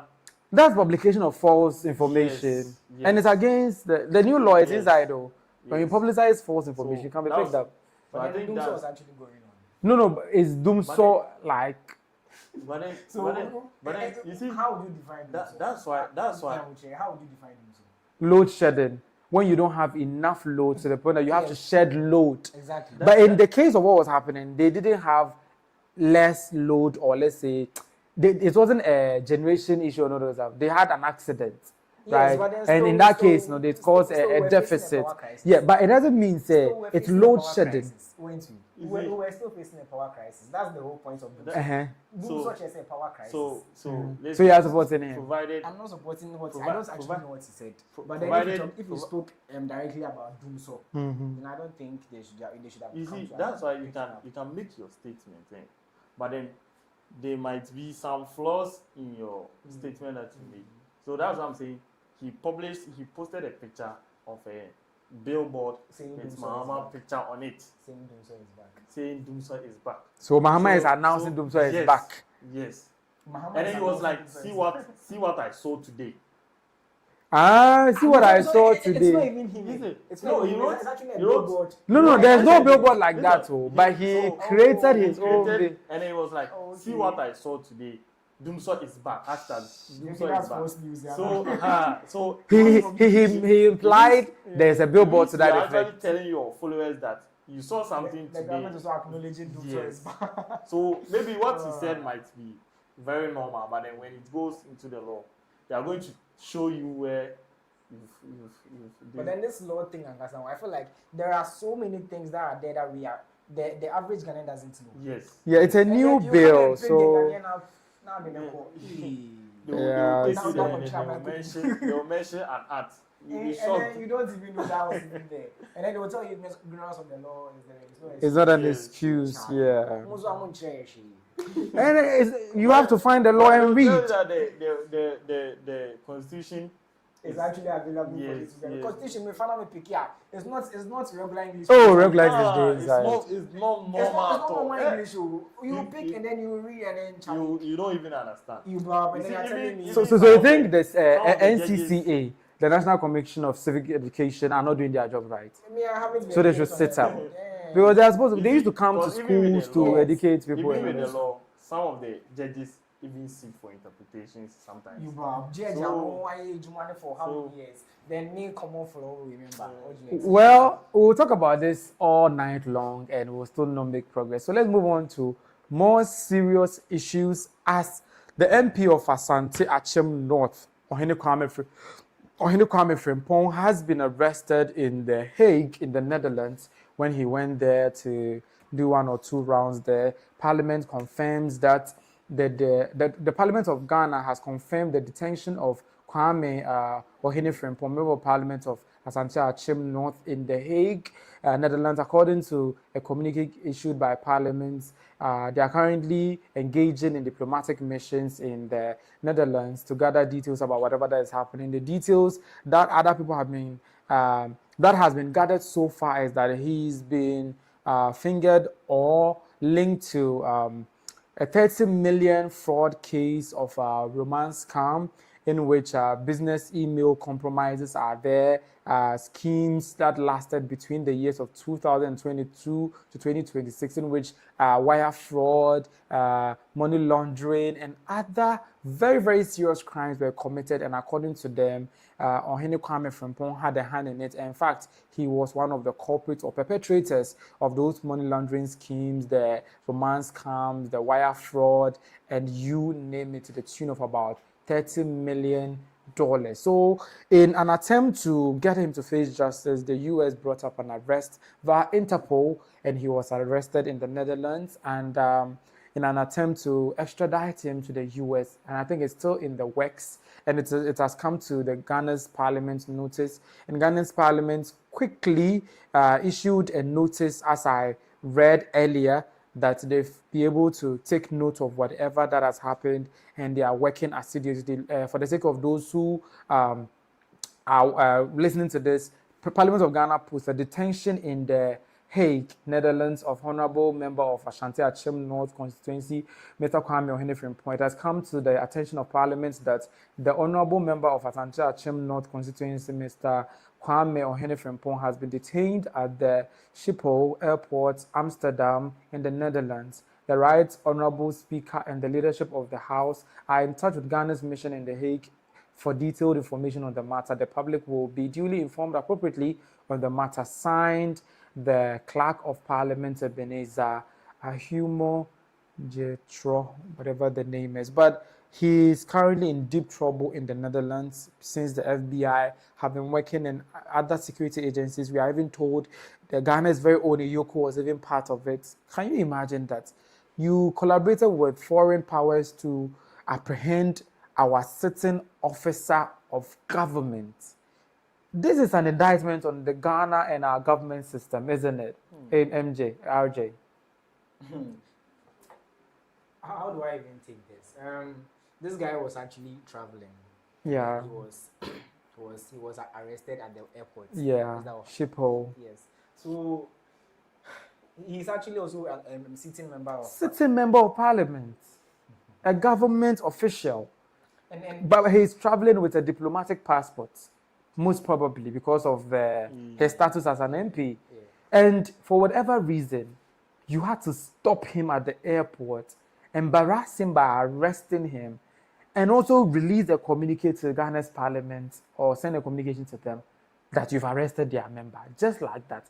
Isn't that utter disregard for our parliament? For our justice system, Yeah. Because he's an example of parliament, right? So just taking him without any, your friend is saying, weeks notice in program, you are leaving the whole constituency without representation. Yes. And then you are actually delegating the public office of the states. Yeah. The sovereignty of the nation. Yes. Because for all we know, the laws of Ghana has it that you cannot arrest a sitting member of parliament. If you need to write to the speaker for him to give you reason to invite him for questioning. And right? There are better ways to have extradition. Yes. The US cannot tell us that they didn't know the right channels to use. They just wanted to. They just wanted to say that they have the powers, they have the Interpol, and they can use it to their advantage. That's why they didn't come to Ghana to arrest. Looking down on our sovereignty. They are looking down on our sovereignty. Oh, they are maltreating us. So. This is a form of bullying. It's very bad. But looking at the case at hand, do you think there's any iota of truth in the romance scam that he's been accused of, considering how he rose to fame with wealth, a lot of money, and all those stuff, and now other people are digging up old videos of his in which his account of how he amassed so much wealth wasn't adding up? Can you imagine he said he read business and finance in SHS? SHS, yeah, business and finance. But banking and finance, banking and finance. Yeah, banking and finance or SHS. It could have been a slip of tongue, but that's a major blunder. Yes. To not know the course that you did in SHS. To the point where you're working for a charity in abroad, and the charity abroad, somehow, managed to enriching you. So there are so many sides of this case that are actually, we can't actually prove it.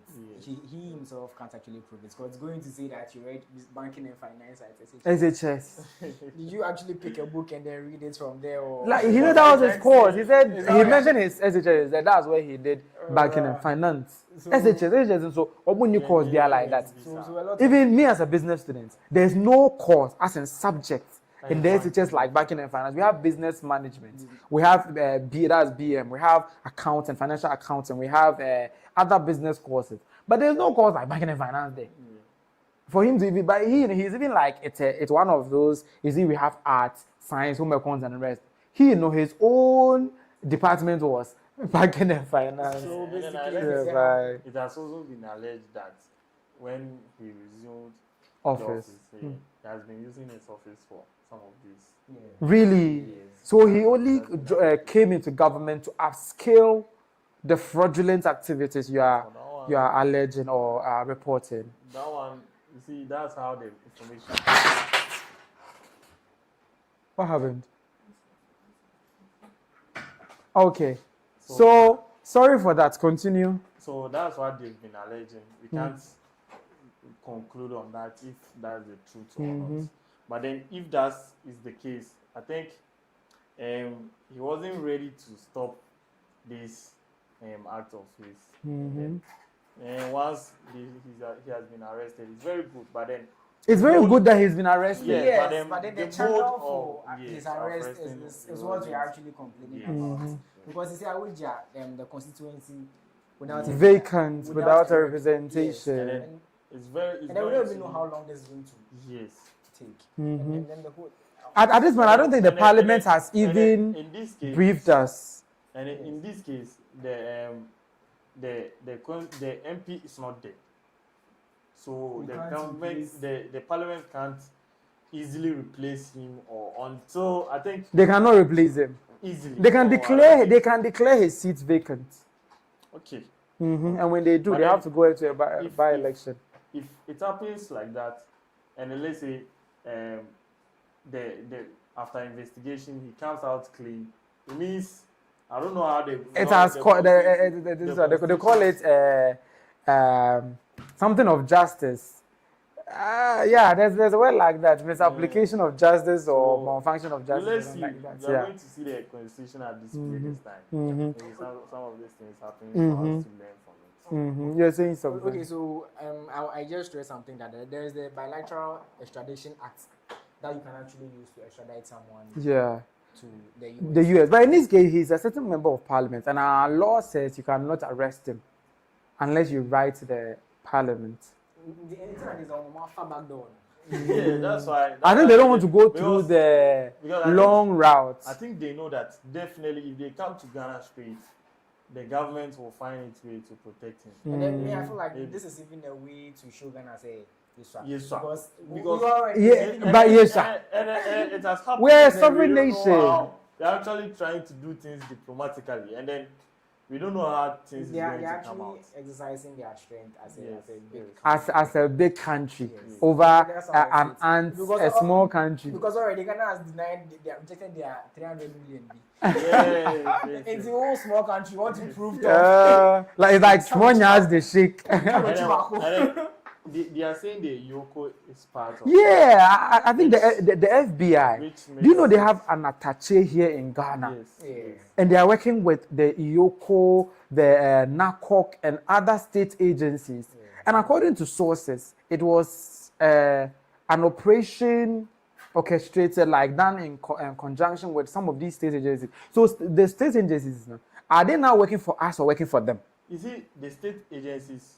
I want to believe that maybe that wasn't the time that they wanted to arrest him. That's what I want to believe. But then he was apprehended at the airport. Because come on. Actually, how can you be doing this? It looks planned. It looks planned. Planned by who? The FBI or? Yes. I don't think the UK has the power to actually arrest someone at Netherlands. Yeah. They used Interpol, international police. So with that one, they should be able to do it. So obviously they were actually expecting him to come through there, and then they actually planned the airlines and the routes. I think they know where you are going. Once they are tracking you, they know your movement. Once you are on their radar, they would get to you. I wouldn't even be shocked if the Yoko gave his traveling information to the FBI. Serious. We've been commenting on this for a while, right? His constituents have also commented on it. They are also saying their piece, their side of the story, right? The video in which the constituents were talking, they were like, this and that and that and that. Take a listen to them. On the streets, the home, at the base, he's the man of the people. Free OK, they say.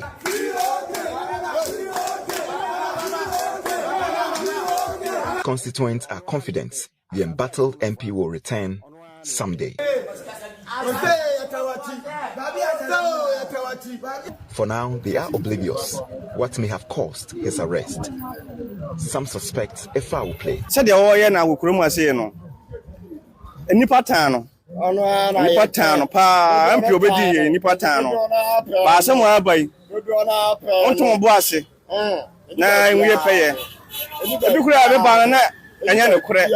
In the pool of speculation, they await the actual reason for his arrest. William Evansinkum, TV3 News, Agogo.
the last thing that he did.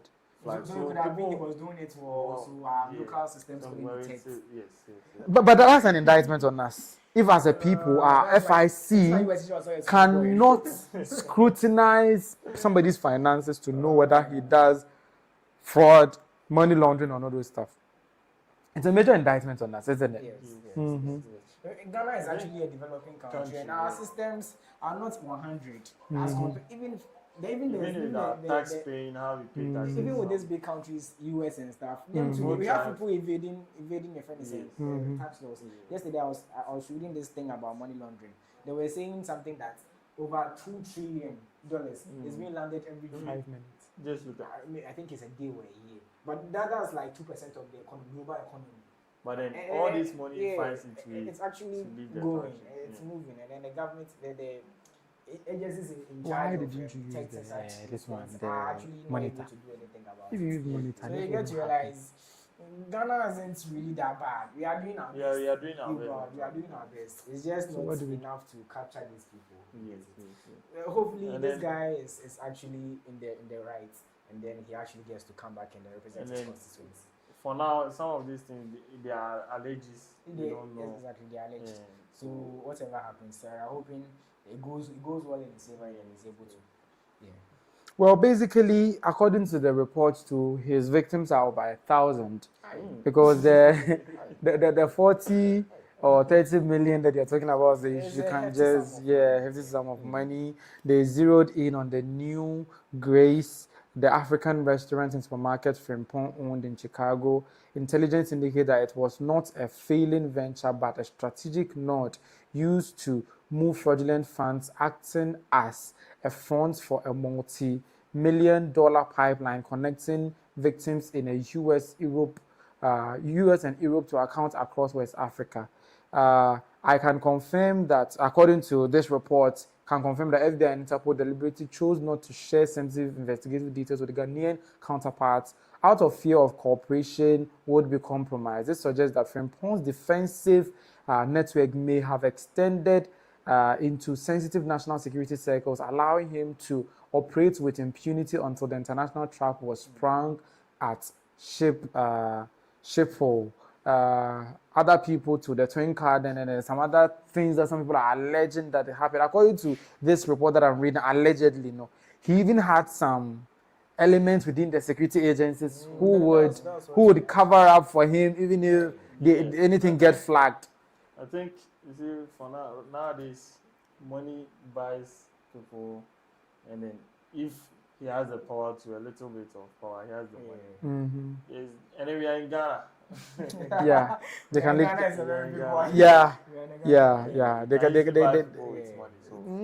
Well, basically, what this agency is saying is that his activities are being backed by certain individuals in high places. That's why they're not releasing certain information even to the government of the parliament.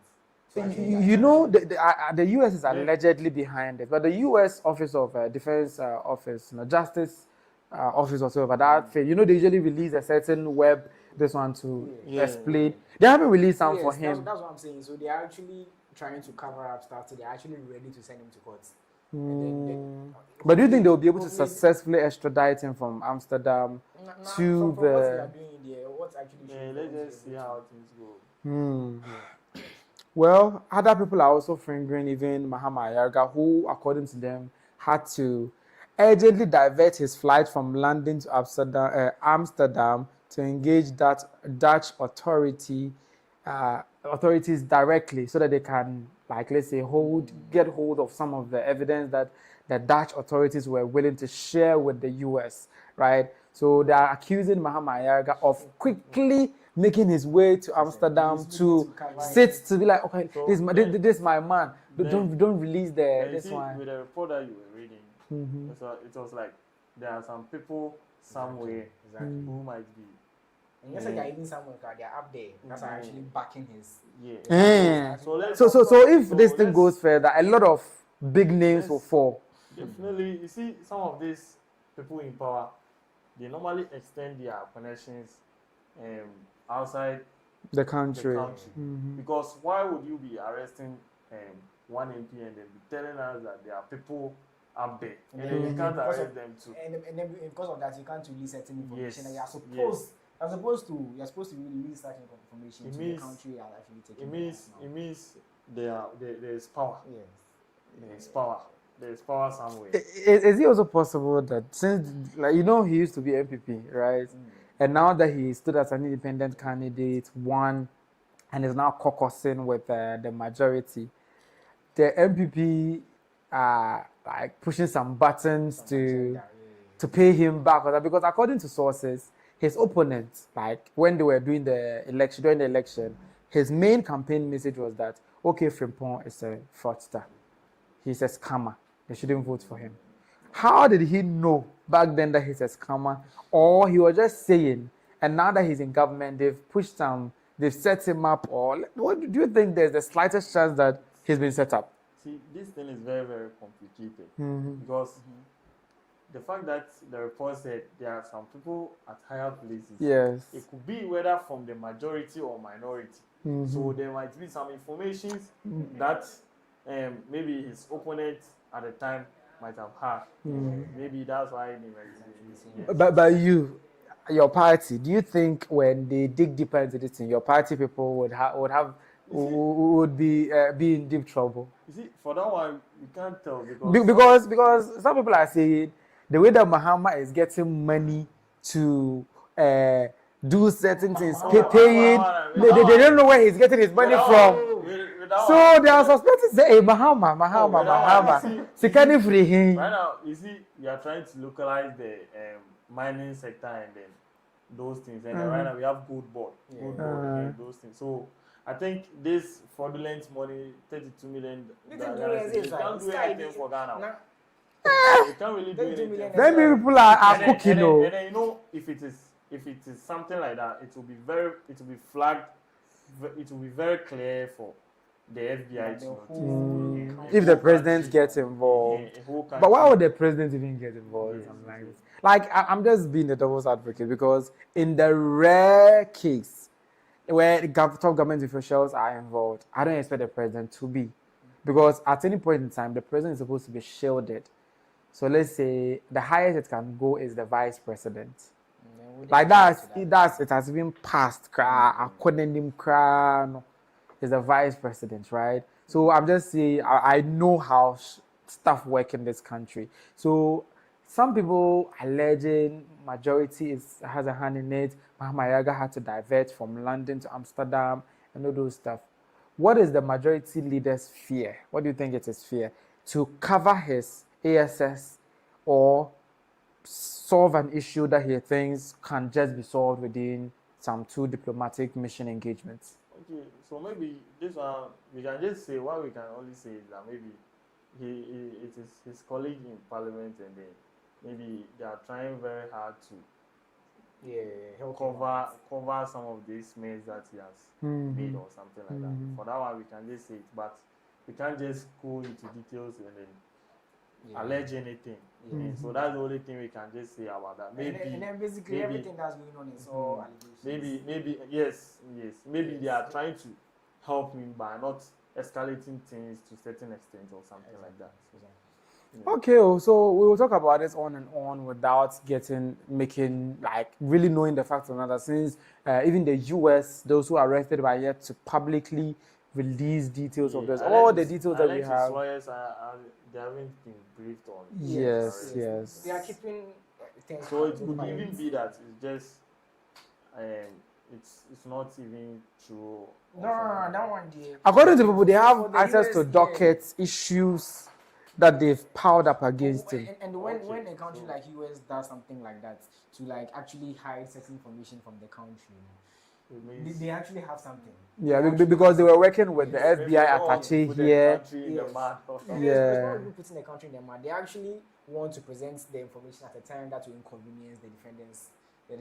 So that they won't be able to circumvent anything.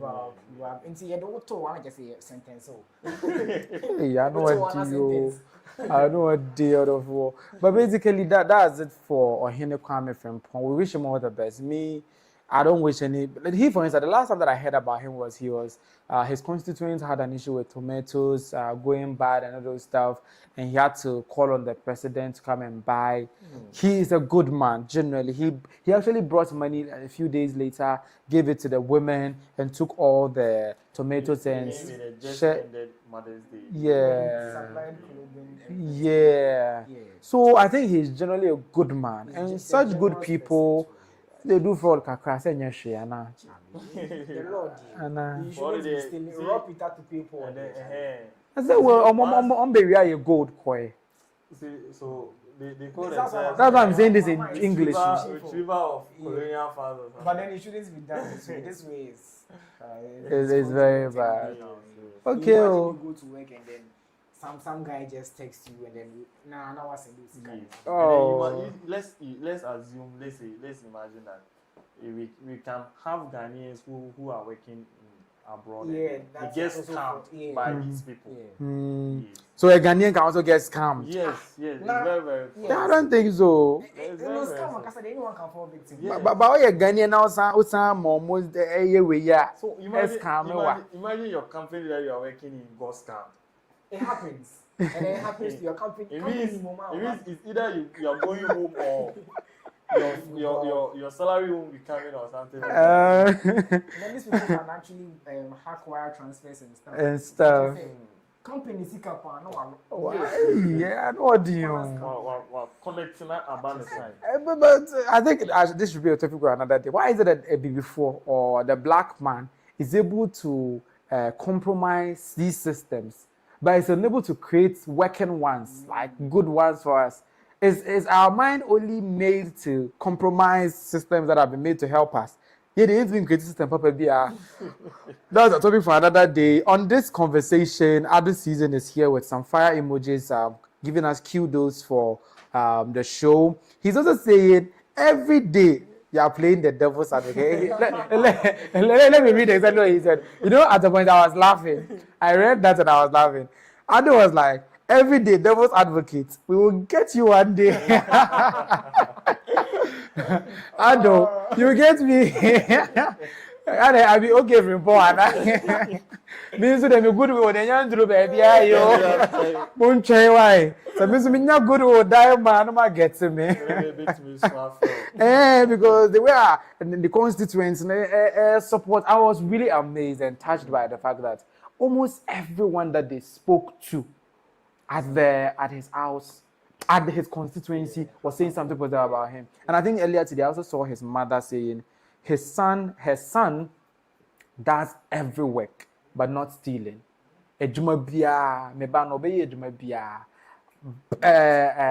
Barring stealing, with the exception of what? Stealing, yeah. Stealing, sometimes we just assume stealing is picking up someone. So you think the mother doesn't know the gravitas of the matter? Oh, maybe yes. I'm very maybe sure she doesn't. Because and then most of our parents don't know us. So she just heard wakoje abrofo bisika, but maybe a mother's love can blind her. Exactly. So we shouldn't take her word for it, isn't it? Oh, she will be partial. Yes. Okay. And then she's a parent that the son does everything for. So and then mama's favorite, they say boys. Well, OKFrimpong, dear, we wish that he's able to free Mufi, as the account people will say. Moving on, talking about arrest, Stonebwoy has arrested a Shatta fan, right? A Shatta fan who goes by the name Webkid. He's a Shatta movement fan who has been berating, denigrating, casting all forms of slurs against, Stonebwoy. And Stonebwoy has finally taken the law, has actually used the law against him by reporting him to the necessary authorities, making a complaint against him, and it was picked up earlier in the week. And this has led to his arch-rival, Shatta Wale, launching renewed attacks against him. He and his fans, as usual, have gone to call police and all those stuff. They've insulted him all this while he hasn't called police. Why is it that he's Apache, so they've insulted him, he has run to police? According to him, how did Apache run to police? And they come home. But basically, Shatta Wale wasn't having it that Stonebwoy went the legal way instead of what he did with Kweku Smoke. We all know what Shatta Wale and his boys did with Kweku Smoke years ago, right? He is now complaining, why did Stonebwoy take the matter to the police, which led to the arrest of Webkid. And actually, Webkid, no, some of you would ask, what has he been doing? The things that he's been writing. I have an audio, there's a slide to that effect that my producer will put on the screen. I don't even have the mouth to read some of the things that he's done, but it's a lot of things that you can read on your screen. Those of you joining us on YouTube can read it on your screens. The podcast people, they are too plenty, I cannot read. So do all to join. Check out the video on YouTube by Chris Studios and read some of the disparaging messages he made against very top officials, even Otumfuo, Nanado, a lot of people. His attacks, or how do you call it, unwarranted slurs that he's casting on people had no bounds. And now he has met his meter. Igbe Mafia has arrested him. Why are you laughing? Isn't he Igbe Mafia? Is that what you people call him? But looking at what he wrote about Stonebwoy and all those stuff, does it warrant an arrest? Yes. This guy has been online and then posting comments. Charlie, no man posting it. They are disheartening, and then he doesn't have any proof. He just goes on there and then he thinks because he has a phone, he has internet, he can say whatever he wants to say. And then the things he's saying too, you're not just saying it. You're not saying it about trees and animals. You're saying it's about people. Yeah. And stuff. And then you can go online and insult Stonebwoy's wife. Yeah. Dr. Louisa. And yes, Stonebwoy. Or the number public domain and call a respected dentist. Yes. Who run the office car, you have to bow down and greet her. A valedictorian of KN University. Can you imagine that? And then you help your father sell meat. Yeah. And then you take your phone and then you type whatever you want. Yeah. How do you call those people? Those who handle the grills, no? Abuchi. Isn't that what we call it? So he's an abuchi. But barbecue seller pa na what me ano di Dr. Mua atem on any kuno. He does it to like extreme levels. You see, sometimes the fact that these artists, sometimes they just jade their eyes and be like, it's nothing. It's part of show business. Show business, yeah. Those things. You have to know that these people are human beings as well, and then they have emotions, they have feelings, and then they are going to see some of these things that you people post. And then you, the person that posting some of these things, you have followers. No matter the number of people following you, there are some people who are going to consume some of this content as if it is very true. True. People don't verify stuff. They will just pick it. I think one of the two, he was like, Apache is not able to perform well in bed. So the wife sleeps around and brings him the kids. Some people will just consume it and then they will just be spreading misinformation that Stonebwoy is right. But I don't want to be the bearer of bad news. But it seems one of the kids looks like Black City. It seems. Some people are saying, it's not me. They are saying, one of the kids look like Stonebwoy's former manager, Black City. Me, I don't know. You people go and look inside and come and tell me. Me, I can't judge. And so if you will say stuff like that to incite a paternity test, like there are better ways to communicate such information. Yes. The way he was actually going about it, it was really it bad. was definitely going to lead to an arrest. Because if somebody didn't do it, something could be. Someone will eventually do it. Yeah. It was accusation, so you have to go and prove to us. And as the government knows, you are accused the cyber security laws. Now you do know they'll pick you up to go and prove. You cannot. They'll remind you, this stuff. But looking at some of the things that the guy put across, as I played the slide view earlier, you can see a lot of stuff. You just know it's a rigmarole of an unwarranted statement.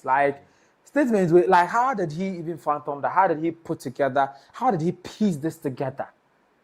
Some of the statements, somebody doesn't bath. How in the world? How do you see a beauty like Louisa and make a statement like Shatta Wale's wife makes her look like she doesn't bath. How in the world does a black beauty like that look like she doesn't bath? Do you think he's just out of touch with reality? Yes. And this SM movements, the fans and everything, they are a bit wild. They are wild. Is it? You remove the bit. They are wild. They are wild. Excessively wild. I don't know if it's because of the association or how. I think Momo boss on Ankasa somebody we all agree that you guys are doing music, show business and everything. So some of these things that you say should be sentenced to take it to his house. The music. Then, oh, come on. To his marital issues. Oh, come on, you are going far. It should be just music arguments, something like that. Yeah, they should limit it to who did the best collaboration, who is the best dancer or artist. It's going to improve the industry at large. Yeah, not. No one is saying no to a little competition, but the competition makes the game nicer and all those stuff. But this kind of things, if something like this happens, it will become personal, and then if it becomes personal, a Stonebwoy fan somewhere can also stand up one day and go and do something. And then we don't want that in this country. We don't want tears. We don't want just music. Oh, then it's it's a bit. You see, we left it one day like that, and ended up becoming a gun and stuff at the TGMA. So talking about stuff like that, the charge sheets. Have you come across it? I think the charges that Stonebwoy brought against Webkid. We have the documents, right? That I'm hoping by this time they should be on the screen. It's obviously statement of offense, publication of false news, contrary to Section 36 of the Electronic Communications Act 2008. So already he has even offended a law in 2008. Not only this one, no. Your Electronic Act, no. That's the publication of false news, no. No. And the next offense, was signed. So offensive conduct conducive to breach the peace of peace, contrary to Section 107 of the Criminal Offences Act 1960. Hey, they're not even using the criminal when they're using the old laws. Yes, old laws. Wow. But I shouldn't be like, it won't be like. Yes, so you also do want to say it hasn't sat in well. Yeah. No, one thing is if he says that his counsel can retaliate and it can end up being a back and forth and all those stuff. That didn't happen. It didn't happen, but attempted murder is also. So attempted disruption is a disruption. Shatta Wale was arrested for attempted causing fear and panic when he pulled the hocks of his gunshot whatsoever. So when you even attempt, they are supposed to pick you up. So I understand the point with they picking him up. And Shatta Wale also rose to his defense, like berating Stonebwoy, like insulting him. Then. It's very serious. In a video that you should be listening to right now, Shatta Wale was berating Stonebwoy, and he went on to also make some of those unfounded statements that Webkid made, for which reason he's been apprehended in this video. That which foolish power be that? See, if your fans they insult my wife, media they fit sleep, but you own you want to go court. Because the boy you write for your things I say you chop Abronye Koko. Abronye Koko no can talk say you chop him. Abronye Koko no can call your name for a list of choppers. Abronye Koko no can call your name. Or if you say that girl, she be dumb, man. Very intelligent girl. You both take advantage of this girl where he get in small issue. Everybody take plenty of you in the industry. Those radio presenters, TV, you both take advantage. Chop the girl, including you. The girl can't call your name. If my fan go write that thing, they take jab you boy. But if you go sit radio talk say me man no buy. Foolish boy. Nobody go beg anybody. If like keep the boy, chew him. Webkid if he come, he be hero. He try. He fight for Shatta movement. You make him star if you don't know. If Webkid come, you go what you do, you go can't join my Shatta move, you go to work, you go to chop money, you go to see. What if you say you do? You make a superstar. You make Webkid he pass. The fight he should say he be loyal. See, sometimes if I go, if me say if I not do anything, the police, then this one, then they can't arrest me and things. You know how the fans, some of the fans they feel. But we sacrifice our blood for them. Okay, so he didn't just end at making these statements, leveling, trying to reiterate some of the things that Webkid said. He particularly thing that I was referring to is the Abena Koko case. Webkid alleged that Stonebwoy is in bed, like not in bed per se, literally has an amorous relationship with Abena Koko since she allegedly mentioned him in one of those her lists that she usually releases. No, so Webkid dwelled on it to make statements about how Stonebwoy is unfaithful and stuff.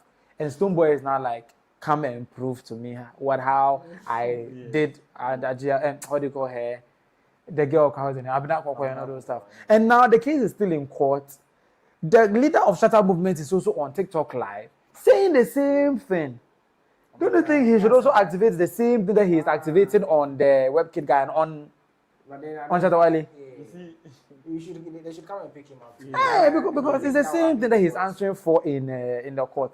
Publication of false, this one. But I don't think that will happen because Shatta Wale and Stonebwoy, they have this feud that has been going on for a while. We dirty, and someone also comes back and then I think it's something they have in between themselves already. But for this Webkid guy, we don't even know where you are coming from. And then you just come and then you are just So we are cutting Shatta Wale some slack because they are rivals and they've been going at each other for a long time. But Webkid is somebody that shouldn't even put his mouth inside those matters. And then, you know, between Shatta Wale and the Stonebwoy, the public understand what is going on between them. But then you coming in, bringing some accusation and all these things. Just because you are from Shatta movement. I almost say, Kotre or Sitting, the automobile. Every year he said, you know, Stonebwoy, the auditor want to watch it. It's serious though, because I was like, Shatta Wale has said a lot of worse things. And Stonebwoy has never seen and I also feel, say, if Stonebwoy triggers such an action against Shatta Wale would easily untangle himself because of like the amount of crowd he commands. Quickly, like they'll go to the police station where they're making noise and they would have to release him because it's causing like this, it's destabilizing peace and all that. Like when his Iyoko case came, for instance, they went and stood at Iyoko like it's like he has brainwashed his fans to the point where they can stop work for a whole day to go and sit at Iyoko just because of him. Yes. Can you just like these people? What kind of cult fans are they? They're actually diehard fans. These same people are also telling that when you talk, they'll tell you, meanwhile, time now, they call you Jumano. What they are calling Yoko say, or Macho, or Godfather. Meanwhile, only more that. Godfather, or but down, no boys name. Oh, Shatta Wale is actually a fun personality. You two have supported him. Me actually like Shatta Wale. I actually used to like Shatta Wale. You used to. You say you like it now. You used to. Now I don't. I won't say I don't like Shatta Wale. I still like him, but I don't really follow his. I agree with some of his things. Yeah. Some of his stuff are just wild and then controversial. Yeah. They are just unthinkable and all those stuff. Yeah. And then normally it goes down to his followers and his fans to he makes sure that he doesn't separate himself like Oma who say me a celebrity. Oh yeah. I've been filming this thing. I've been filming this thing on TikTok. You can use Shatta Wale sound for a video. Let's say you have 20 likes, he will still come and comment and then. That's actually down to it. Yeah. Don't you think he's just doing it just to how do you call it? Get support. Like how do you call it? Yeah. Carry support from people. A fan person. You get it. So all the time he wants to do. He will like me. I do things for my fans. I think he's a hypocrisy. Do you know that when he was talking in this video, in an extended version of this video, he was saying when Webkid comes out of jail, he will become the richest, he will make him a millionaire. right? That's what he said. Oh, what is Captain's net worth as we speak right now? No, he's been with him for more than 10 years, right? He's yet to be a thousandaire. Somebody that you don't even know. When he comes from prison, you make him a what? A millionaire. I think sometimes he's just doing certain fully. Like he will tell you, I'll give my fans money. Meanwhile, 5 cities. Certain fully. Because look at all the people around. Nobody around him is rich, massa. All those people around, even the people that went to jail with him when he pulled his hawks, and that thing that he pulled, I think Deportee and some other person, some 2 people that were with him when he was pulling this one, that they went to jail. You know that now he has even parted ways with them. They have nothing and all those stuff. Somebody who was willing to cover your ASS, they could have said it wasn't me who posted the tweets that Shatta Wale has been shot, because he used, I think, Deportee's account to post that. He could have betrayed him and said it wasn't me, so Shatta Wale wasn't here today. So he has even infringed on my privacy. So they'll add it to the chat and they'll release him. But he kept quiet as though they all connived and they all went to prison, served their sentence, and came out. They came out on what they now call Asante Akyem. Obi akodi ne nkwasi asem. Ama ya kochina also oba man millionaire. Oba na millionaire. Isn't it certain and fully? Shatta Wale is of the notion gangster no dey call police. Really well. So oh, Stonebwoy gangster, I say, what kind of free police Webkid is saying this. That's why he's getting involved. What if it's the wife who was behind all this? Stonebwoy's wife. Because she's educated, she's not a gangster. The information as saying Stonebwoy, so you have to go with the information. Okay, whatever the case, he didn't end that hitting back at Stonebwoy, hard at Stonebwoy. He dropped a song titled Webkid. And now, instead of focusing on releasing Webkid, they are now focusing on the music, the video, or the song hitting 1 million. That's their new agenda right now. So I'm like, this guy, is he really serious? He's creating awareness. He was on TikTok and all those. There's a video in which he was on TikTok, whatever that he was doing, and he started recording the video and all those. There's a video like that. He started recording and all those stuff. And the video, the song now came out. My producer should play it at this point. Webkid, stay strong. Now waiting, you no go kill. My brother pure, but them blame I'm true. When I live and fight like God, they suffer. Still we rise, street can't feed my brother. Webkid, now waiting, you no go kill. My brother pure, but them blame I'm true. When I live and fight like God, they suffer. Still we rise, street can't feed my brother. Okay, so I just went on YouTube and I just read a very funny comment. I was asking, Webkid helps his father to mince meat, grill it, for selling and stuff, kebab, and all those stuff. Ado is like, he's an abochi. Yeah, he's an abochi. So abochi with Webkid. What's your business stashing a sleeping lion like Stonebwoy? He also went on to say, Webkid will find out the hard way. He will learn the hard way. You can also let us have your comments in the comment section. If you are listening to us, you can do so on, if you are listening to us on YouTube, you can also do so on Spotify, Apple Podcasts, I beg your pardon, and Amazon Music, where this podcast will be available on every Friday to we sit down at night and discuss all the topical issues of the week. That's why it's an extended show. We hope you bear with us. The shorter versions of it will also drop later in the week on Chaw. You can check out the playlist on iChris Studios. We'll be very, very glad if you do give us a subscribe and tap on the notification bell. We love you all. That's why we always do this for you. And moving on to my next topic, comedy is said to be a very unpredictable art area. It touches on religion, politics, lifestyle, even sensitive issues it does touch on.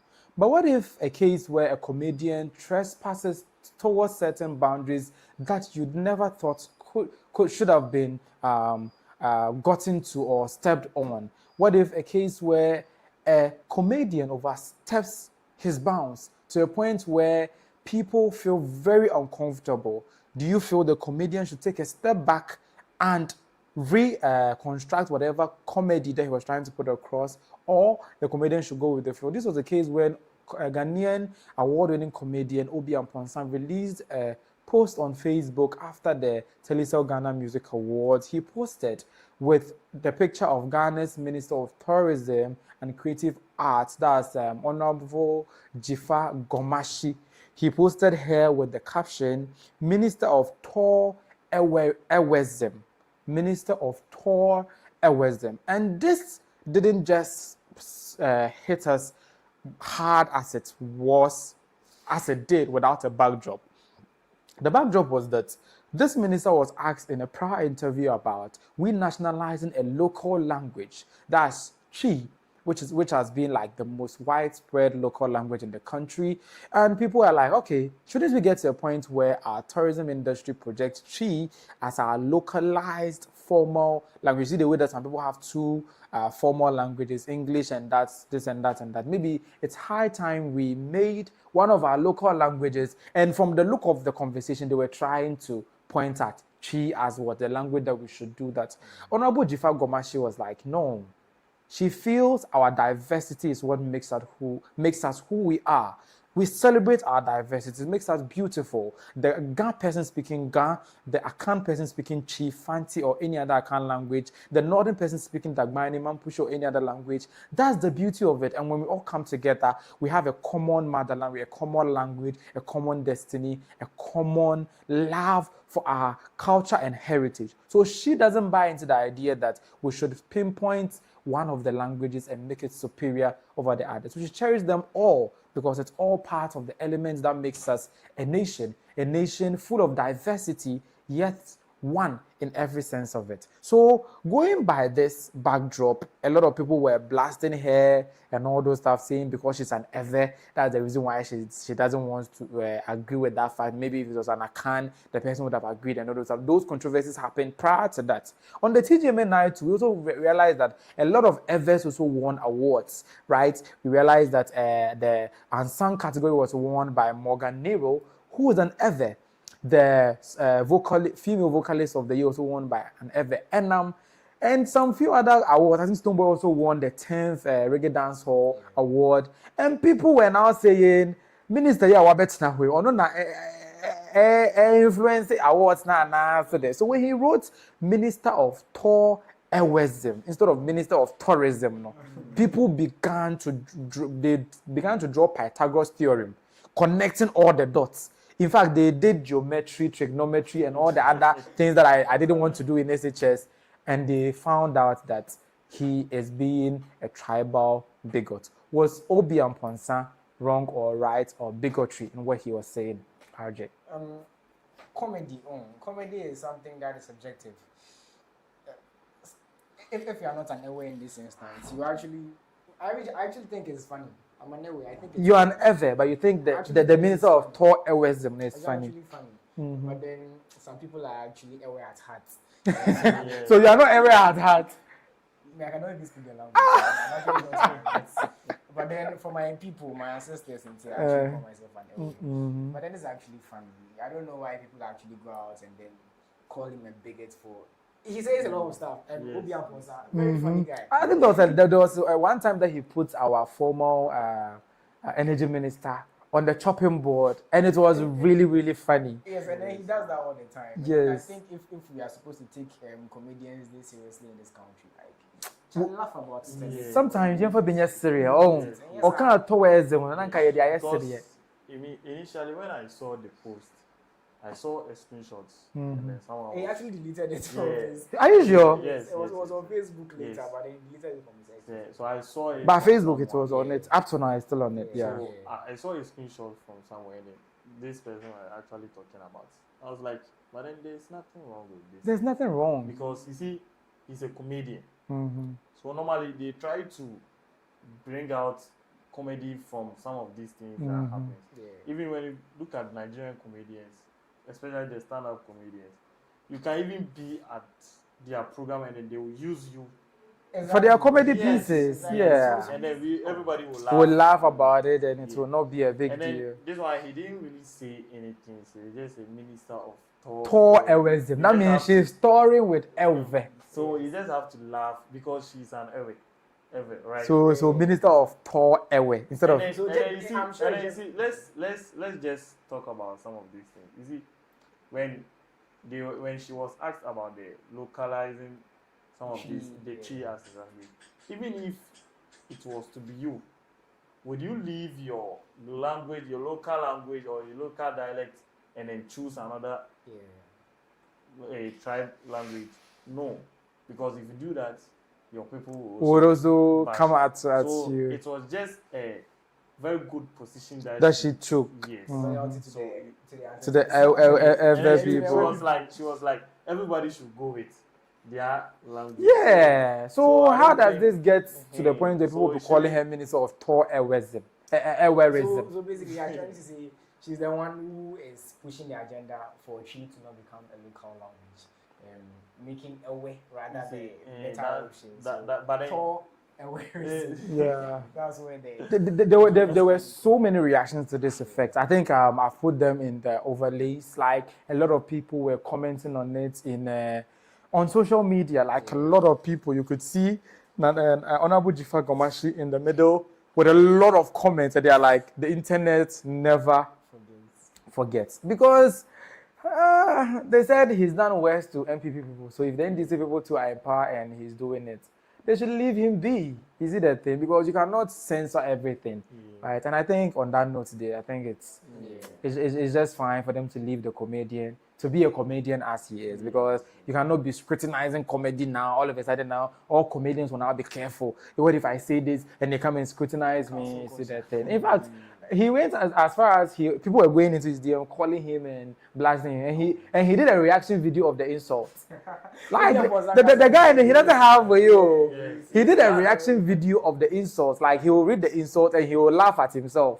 Like this one said of Victor, like this one means my head, like he was and then he's a comedian. Yeah. You're supposed to like laugh about yeah. it. I'm sure his intentions for posting this went. Yeah. No malice was intended. No malice was intended. Yeah. Some people have just decided to. Yeah, take it out of context. Yeah. Talking of those people who are taking things out of context, what about those people who are also always keen on writing that wrong thing online? They want to write something because they know I'm hiding behind my keyboard. They cannot come and catch me. You know, the cybersecurity unit of the Ghana Police Service have been armed to be able to search your IP, find you, and deal with you personally like P-Square. Now, earlier in the week, the cybersecurity unit received a major capability upgrade yesterday. That's the MOBILedit Forensic tools from the Czech company Compulsion, handed over under the Czech Republic's CyberVAC program, VAC program. The professional-grade mobile forensic platform already used by the FBI, CIA, and agencies in 75-plus countries extracts calls, messages, apps, including WhatsApp, Signal, deleted data, cloud backups, and smartwatch info with security bypass and court-ready reports. Hey! Now that they can be able to, even if you delete them, they go find them. Hey, this one is serious. Oh. My fear is the deleted one. If I deleted it, let it go. Why should you create a software that can be able to find the deleted item? This is a major threat to our privacy. Because it's so right now, if you have a case and you decide that you won't give your password to the police, they can use this machine to bypass every security. They are not just going to focus on the reason you are being. They will find a lot of things, like the way that they found some in So Africans, this one, because and I know I'm the coach. Say it was given just this week, so Africans. What if they gave it to them, Because it's serious, though. It's just announcing. Now that they're announcing it, but maybe they took this picture about 2 months ago. And they decided to keep quiet and use it to run it. I mean, they said intelligence-led operations. So now it means that if you are online, they can track you. Exactly. And if they take your phone, they can find every information that they want, even if you've deleted it. even if you backed it up via in the cloud, let's say you put it on Apple, Google Drive, you name it, they can find it. Once it has been on your phone before, you are cooked. We are cooked. At this point in time, those of you who like putting things in some place that they call my eyes only. Now it's not your eyes only, it's your eyes and our eyes. It is our eyes only because they're watching you with what? This Czech Republic's machine. But do you think this machine will survive here? The cyber VAC program thing? If it actually does what it's actually meant to do, if it's actually able to start, it will actually survive because our justice system actually needs stuff like this to be able to persecute and then take some cases to court. Generally, I feel this is a great breach of our privacy. But they say the FBI, the CIA, all those international agencies are already using it. And one thing about security agencies is that all they need is a warrant. When the courts give them a warrant, they can be able to access, they can even barge into your house. And then with this Cyber Security Act, these people, they don't need warrants. They don't need warrants to act. And then the secret, that act, I need to read it. I read this part of it. I can't quote it verbatim, but then they were saying they can actually seize your stuff and then seek a warrant after. That one is serious. That one is serious. That means that you can stop you on the way, seize your things, and now they even have this. They call it what? MOBILedit Forensic tool. MOBILedit open BBA. It's like that thing that we've been seeing in movies where if that thing is close to you, they can be able to hack into your phone. So now Ghana can hack into everybody's phone. Ghana is going forward. Hey! Yes, it should be in a form of like it should be done so that it will at least protect the citizens. Yeah, they should do it in a way that it protects the citizens, not to breach their privacy. They should be measured in the way that they use it. And then I think people who have access to this device should be actually monitored. That is the cyber security unit of the Ghana Police Service. But one thing about them is that they know the law against what? Cyber security. Like they know the rigors of the law when they do anything wrong within the cyberspace. You know, this machine is within the cyberspace. I mean, they didn't tell you every time that they'll be using it, but they are just letting you know that they now have it. So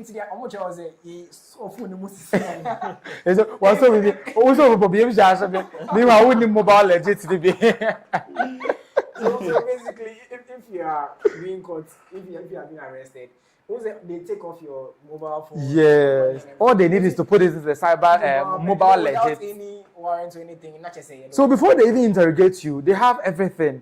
So why do you come to even interrogate me in the first place? When you have everything already. Now they will interrogate your phone. Well, the events that I showed you pictures of earlier happened at the embassy of the Czech Republic in Accra, and you saw the presentation there. So those of you who are keeping stuff on your phones, maybe it's time to delete them. I think you delete your messages when you so. What should they do to it? They should burn it. Delete. If you delete, they also find it. At least, if it goes to court, it will be like, you attempted to delete it. That one won't count. What you should focus on is destroying the device and destroying the hardware. Like talking about this cybersecurity stuff, we are moving on to the latter part of the conversation, the awards, right? And this year, Stonebwoy won the 10th Reggae Dancehall Artist Award. And some people are saying, hey, this man, if Shatta Wale was there, he wouldn't have won and all those stuff. But I want us to go down memory lane into a video. I think it happened in 2019. That particular video was when Shatta Wale was part of the scheme and Stonebwoy still won. Winner of Reggae Dancehall Artist of the Year.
Okay, so as you've seen there, Shatta Wale was part of the scheme. You saw him in the cameras, and Stonebwoy still won. So now he has won it for the 10th time, and Shatta movement fans are all over the place. Stonebwoy couldn't have won it for 10 times if Shatta Wale was part of the scheme. When he was part of the scheme, Stonebwoy was still killing it. So I don't get it. Is it that they are brainwashed to think their man is who he is not, or they are just traumatized? And then I thought he was around. Stonebwoy would have had some competition. Not being around for since 2019. That's like 7 years now. Stonebwoy has winner. Competition, competition. I feel like if Shatta Wale was even inside the TGMA, Stonebwoy would have actually been international by now. Stonebwoy would have been international. I feel like the level Stonebwoy would have been at if Shatta Wale was still competing with him would have been higher. He would have been put on his toes. Because your competitor will do it. Yeah. So you agree that he's now getting the award on a silver platter. Yes. Exactly. But I think with or without Shatta Wale, Stonebwoy was still with. Stonebwoy is actually like a good guy as an understatement. He's actually a better dancer artist. Better is saying I'm comparing Stonebwoy to Shatta Wale and then picking Stonebwoy to Shatta Wale. I want to say which you don't want to do. Yes. For him, what do you make of this? Okay, so you see, Stonebwoy has been doing very well. And, previously when Shatta Wale was part of the race, Stonebwoy was still winning now. And then I don't know. You see, if it was still in the context, at least it would have changed the dynamics a bit. Because this year, for instance, the Reggae Dancehall Artist of the Year, they had like only 3 people: Raz Kuku, Samini, and himself. Even they don't even have Samini. They've been giving us high life music, right? Yes. David Wotojo is on YouTube telling us that we will get him Obi. He's warning Obi Amponsah. You're always he said what? Minister of racism. No, we will get you Obi. I'm not part of is the FF people. As you heard the name Wotojo, he will get you. He also came out to say, Chris, what has Shatta Wale done to you? Chris, what has Shatta Wale done to you that you are chaboness? You are cutting and beating him like that? Chris, I'm Chris, right? Hey. I know. I'm just playing. I won't say. But basically, he has done nothing to me. But just that most of the things that he does, I don't agree with it. Yeah. So I'm not on the same side of the coin. That's why it's yeah. I don't like most of the stuff. Do you know what he did, like to Samini and Kono? I feel he has no moral right to be complaining about what they do to him now. But what didn't you do to Samini? What didn't you do to Kaki? What didn't you do to other celebrities? So when the Stonebwoy issue came and he was like, he has never reported to the police, you don't have any more right to report it. Because if it's about insulting, you insult more than everybody.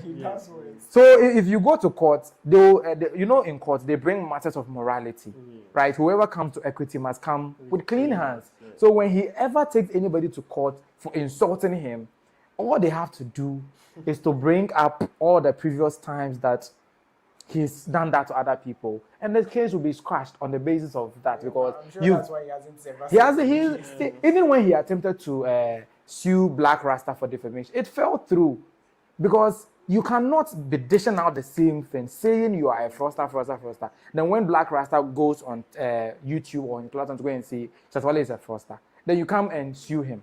When he has videos of you saying Ade Browse, Ade Scammer, and all those stuff, he's a journalist too. He has a journalistic opinion. So Shatta Wale, no, he has no moral right to sue anybody in this country. So he should remove that argument of me, I've never called police. You cannot call police. What right do you have to call police? Oh, he doesn't have any rights to do that. And then on this Obi Amponsah issue, our colonial masters actually, let me use did well in this context because in selecting a national language would have been very difficult. It would have turned into a fight. Because just adding a substitute language in Pona. Adane Senia Basei. Substitute. Okay, you see the way they became intensive. No one wants to take it. And then, I'm actually glad we have English to like support. Yeah. If it wasn't for that one, it's a neutral ground. Yeah. All of us is speaking English. It's someone train my Chi. I feel like Chi is the most predominantly. Do you know the problem with that? Already the Ashantis or the Akans call themselves the elites.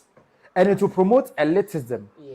Already, last but 2 episodes, somebody was saying Ghana belongs to Ashantis. Exactly. Then you make their language official again. Oh, they will ask you, the other tribe member, that how many languages does Ghana have? Then you now say English and Chi. Then he'll tell you, go and sleep. Do we have Igbechi? It's all I can. It's all I can. They have one umbrella that they all fall under. So at the end of the day, when you make it like that, it promotes elitism. Over time, it can cause this kind of tribal conflict and all that, because I won't sit to be in my own country and be treated as though I'm a foreigner or less of another person. So it's better we are all treated like equals. You see the whole thing. So it's fine. We are very fine the way we are. They should leave us the way we are. Our diversity is beautiful. Right? Let's move on. The last topic for tonight, before we call it close, we have joined the curtains close with the TGMA Telesale Ghana Music Awards and the AMVCA. That's the African Magic Viewers' Choice Awards. At this point, I think the African Magic Viewers' Choice Awards should be turned into Nigerian Magic Viewers' Choice Awards, because Ghanaians and other people don't get wins. They always award Nigerians, mostly predominantly Nigerians. Meanwhile, it's African magic. But anyway, that's just my peace of mind on it. But moving on, let's look at the red carpet of these particular events. But I won't show their red carpets. They should go. Yeah. If it's nice, Kana, I like the TGMA one. Like red carpet. Masa, I said keep quiet. Let's take a look at TGMA's red carpet.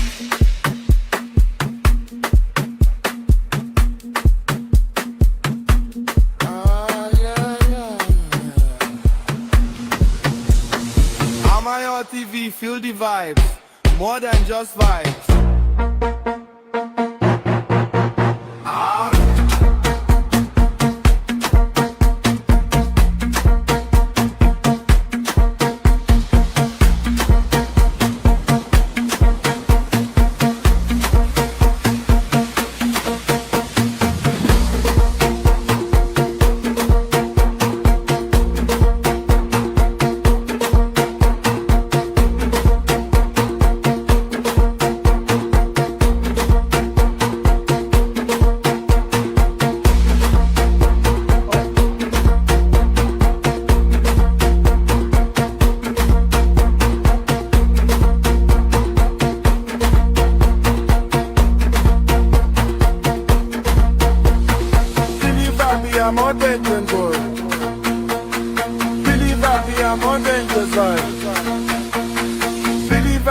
More dangerous vibe. Okay, so as you saw the glitz and glamour on TGMA's red carpet, for those of you who didn't see that glitz and glamour, no, when in your eye no good, you need to get contact lenses. Look at this one, the grandeur, the razzle dazzle that poured out on TGMA's red carpet. You've left this and you are going to admire AMV.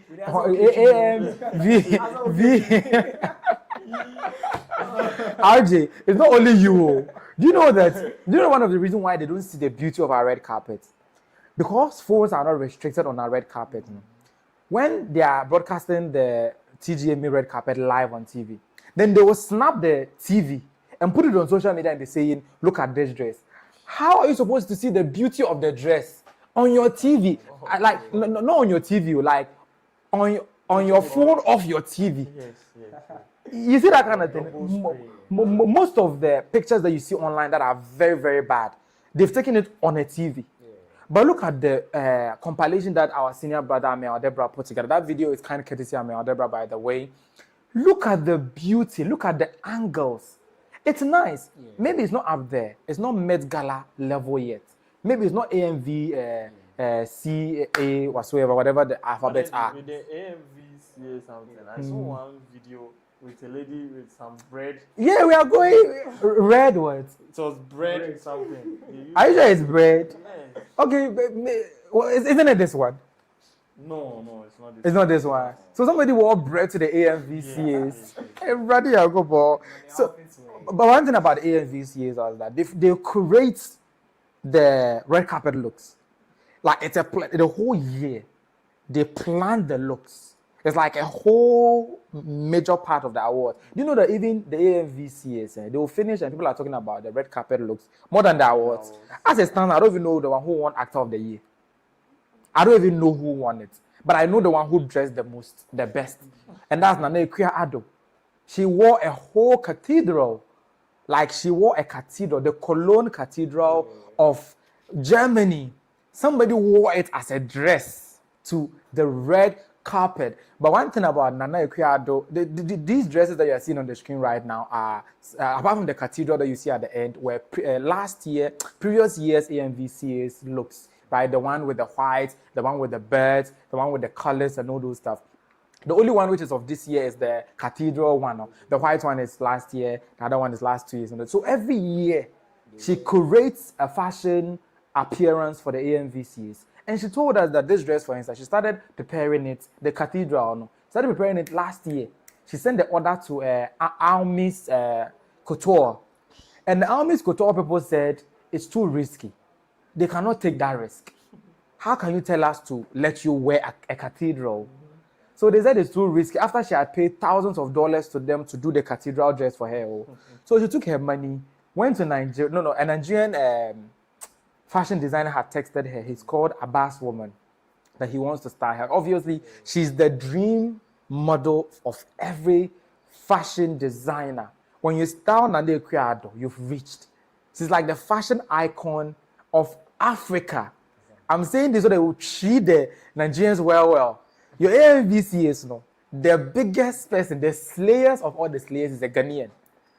You see that thing? And one thing that I usually don't like about Akua-Addo is that always the AMVCAs happen, it coincides with the TGMA. And always she leaves the TGMAs and goes for the AMVCAs. Obviously, I understand. Imagine they booking you for the whole year. You spending tens of thousands of dollars to make a dress. Then because of loyalty or country, you have to kind of understand. Even I think loyalty means going to represent Ghana. Yeah, and she represents Ghana absolutely well. Talking about representing Ghana absolutely well, let's look at the first dress that she wore. Okay, look at this dress. Look at how there's lights in it. There's cathedral in it. The windows.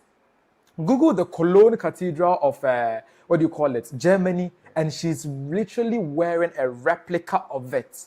She's just rocking that particular dress. She also has another dress in which that thing is going around. Like that one wasn't by Abbas Woman, but this one was about by Abbas Woman. The next dress that she wore, which wasn't the cathedral, this one, was by a different designer. His name is Escape. But she ate the dress and left no crumbs. Nigerians now when we did the AMVCA, everybody looking at Nana, they call her Nana Akwa They're always looking for her dress. What did she wear? The father said, look, everybody wants to see the look that she wears. Look at her, a queen and more. And you the TGMA in your car, Nana Akua-Addo, she has really given us a good outlook out there in the AMVCA. The last dress that she wore is the rock. Look at that dress. Look at that. The Abbas Woman actually did this design, I beg your pardon. It was a concept of, she's a rock woman. She came from the rock. I said she just emerged from the rock design. So you realize that there's an eruption down there. Yeah, telling a story. There's a story behind it. As for the cathedral, there, it's the cathedral there. The story is already there. They used about 600 years to build the cathedral. So you don't need a story. Yeah, it's a historic monument, right? So that one is the story. And also that. But this particular dress that you're seeing on the screen right now is the one that they have to tell us. So it was like the rock woman. because it was literally impossible for you to create a dress that looks so much like rock and also not rock. The material that they used are not rock, so, but they've been able to turn that material, re-engineer it into a rock dress, and she rocked it. Can you just imagine me using rock to, oh my God. They created a rock dress and she rocked it effortlessly. Like, if I had money or I had it my way, she should just go to the Met Gala. Like, they should just invite her to the Met Gala like 1 year. Every year they will invite her. Do you know that? But outfits like this, she can compete on them. Yes. Like, when she steps on the Met Gala like today, every year they will invite her. Because, let you know, she literally lives, breathes, drinks, eats, and sleeps fashion.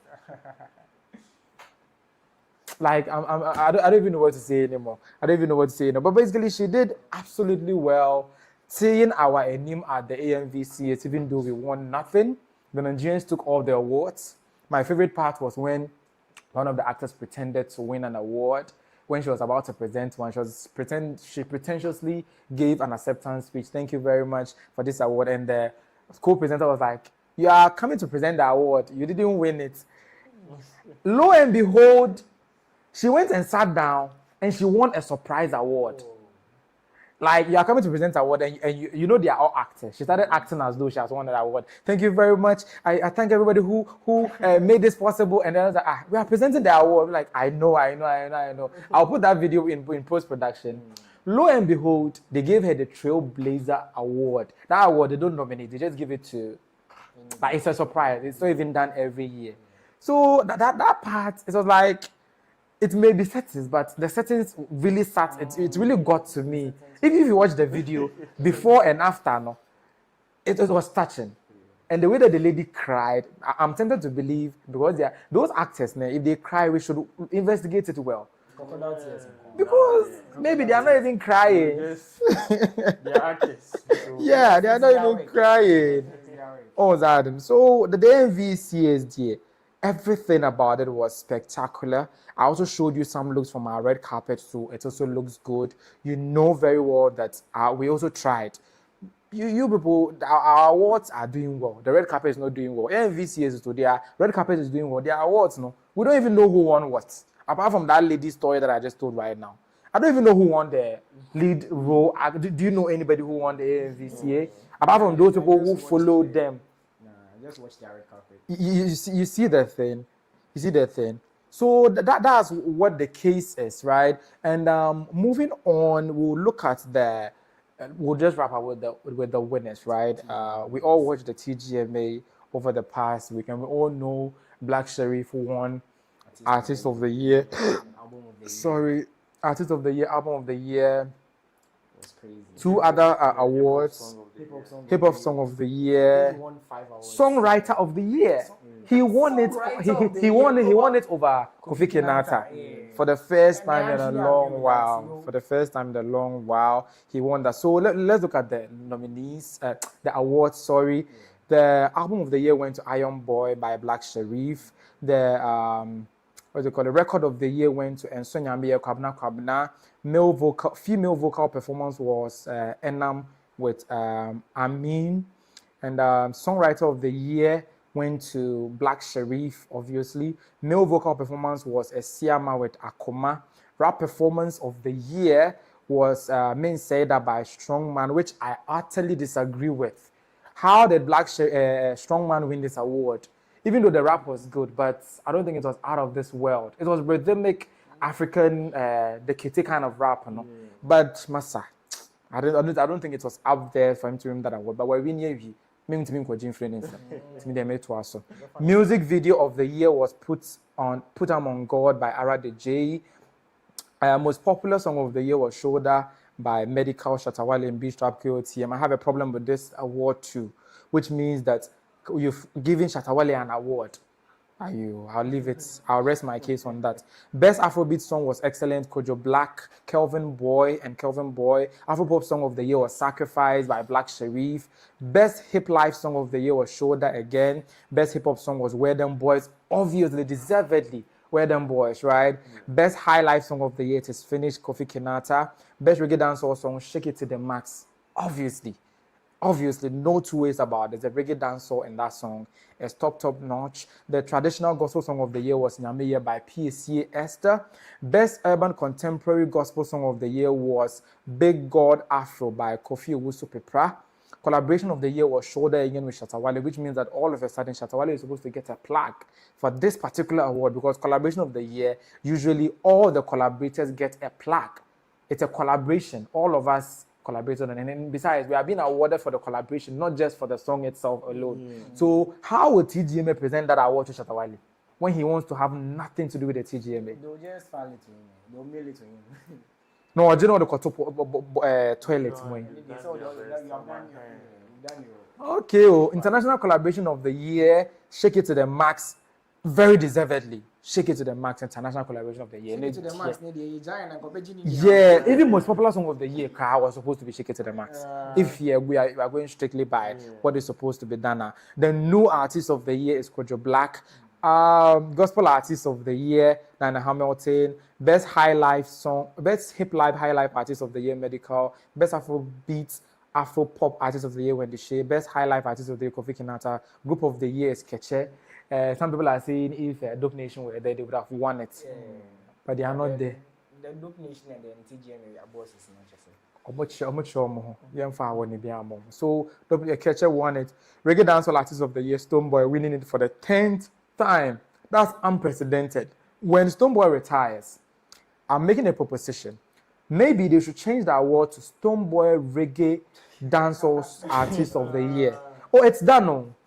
It's done where like a prominent person within the genre is his name is attached to the award. But then usually they don't do it when the person is still. But I said when he retires. Usually it's like years after his passing or something. Well, like because he's won it 10 times, and I don't think anybody will be able to break that 10 times. No, with no competition there. And there's nothing that is stopping him from winning it next year too. Yes. He'll win it 11 times, 15 times, 20 times. And I think there should be more artists trying to get into that. These days, reggae dance on the car and sell it out. It's not really so. I think it's now Afro beats, Afro pop, and hip hop, kakra, hip life, and so kakra. Okay, audio engineer of the year is Sonia Meyer Daniel Crew. Then African song of the year is With You, Davido Omale. Producer of the year is A-Town. We drop another. Music video of the year. Music video director of the year is David Duncan. Music for Good is by Crow It Out. Breast Cancer Song by Lali and Lola. And my problem with this award that they gave to Lali and Lola is that as at the time that this song was nominated, it had I think less than 100 views on YouTube. And up to now, it has just about a few hundreds of views on YouTube. But Nasi did 2 songs that had thousands of views. It reached everywhere. And you go and give it to a relatively unknown song. When you're talking about music for good, how about giving it to a song that has already done the good? You are going to give it to a song that has not done any good yet. Trying to push that song to be good. But you said music for good. Now you are using the music for good award to do bad. I don't even think this category is about popularity. It's more of the context and the vision of the song. You get it? When they were receiving, they said they are going around SHSs, educating the girls about how to take care of their breasts and stuff. Yeah, maybe Chatta has bought into that. But looking at how much Nasi invested into the music for good songs, he deserved this one. Was it 2 songs in the same category? He put in investments. Yeah. To get him they didn't put in the investment, but they are getting that award. They actually did the music for good. They did the music for good without investing. The impact is minimal. Nasi's impact bigger. So big impact, small impact. Who are you awarded? You can't say my friend said Crow It Out didn't have any impact. 100 people, no. They went to schools. Not because of their song. They went to schools to actually educate the ladies on breast cancer awareness and stuff. When they go, they won't go and play the song there. Even if they play it, how many people go and actually look for the song? True, man. They are just using it as a way to actually push the breast campaign. cancer awareness. Exactly. So it's not actually the music; it's actually their efforts. Of it. Besides, they didn't even shoot the music video for the song. I think it's an audio lyrics video or something like that. So they are just going about raising more awareness on breast cancer in remote areas. I don't think the TGMA people, they also look at the breast before they because you people last week you were sitting here telling me because it's breast cancer, breast is free the breast and stuff. I answered this with 2 other people. So when they have, we will wait for them. But moving on, what do you call him? Black Sherif won Artist of the Year, very deservedly. Apparently, I've set a record of always being on the side of the person who will win Artist of the Year. Every year, the person who win Artist of the Year, only renew. Just Artist of the Year, but my producer put the Artist of the Year on display. My name Changu screen so. Artist of the Year now, or you're rock star now. If I'm saying, what Artist of the Year now? Do you know he even went as far as also what do you call it? Donating the 100,000 Ghana cedis that he's supposed to get from Guinness. Guinness sponsored the Album of the Year category, in which they are supposed to give 100,000 to the winner of that award, and they would use it to support the person's next album and do an album listening for the person, and also shoot a music video for the person. I stand to be corrected. But this Artist of the Year, selflessly, when he won the Artist of the Year, he came on stage. He came and said, the 100,000 Ghana cedis, he's sharing it right here, there and then. Quickly, he gave it to Aradj and Ghana Boy. He says, it's for them. They should take it and use it to do whatever that they want to do. I think he gave the 100,000 to Aradj. And the album listening to Ghana Boy. Yeah, so like Artist of the Year with a good heart, with a big heart. And you kind of saying. Black Sherif for like you guys are making more gas here. Oh, you're more 100,000 within split seconds. What about betche? 100,000 Ghana cedis. You see, I mean, I feel like this is our agenda next year. Agenda, Ben. This is investment into his future. Into what future? The future is in Aradj. Oh yeah, Black Sherif, Black Sherif. Maybe that's why he's doing that. You get it. So you also think he's doing that for settings? Yes, it's for settings. You see, you said all kind of ultimate nipa train yet boyfriend or so it could be so. But on he knows the young champs need it. And then Black Sherif. So no one channel. He can actually make his music videos. Yeah, he can also do his album listening. And then his music videos are even selected for best music. Music. I figured. Say he signed to Empire. Right, a very huge record label.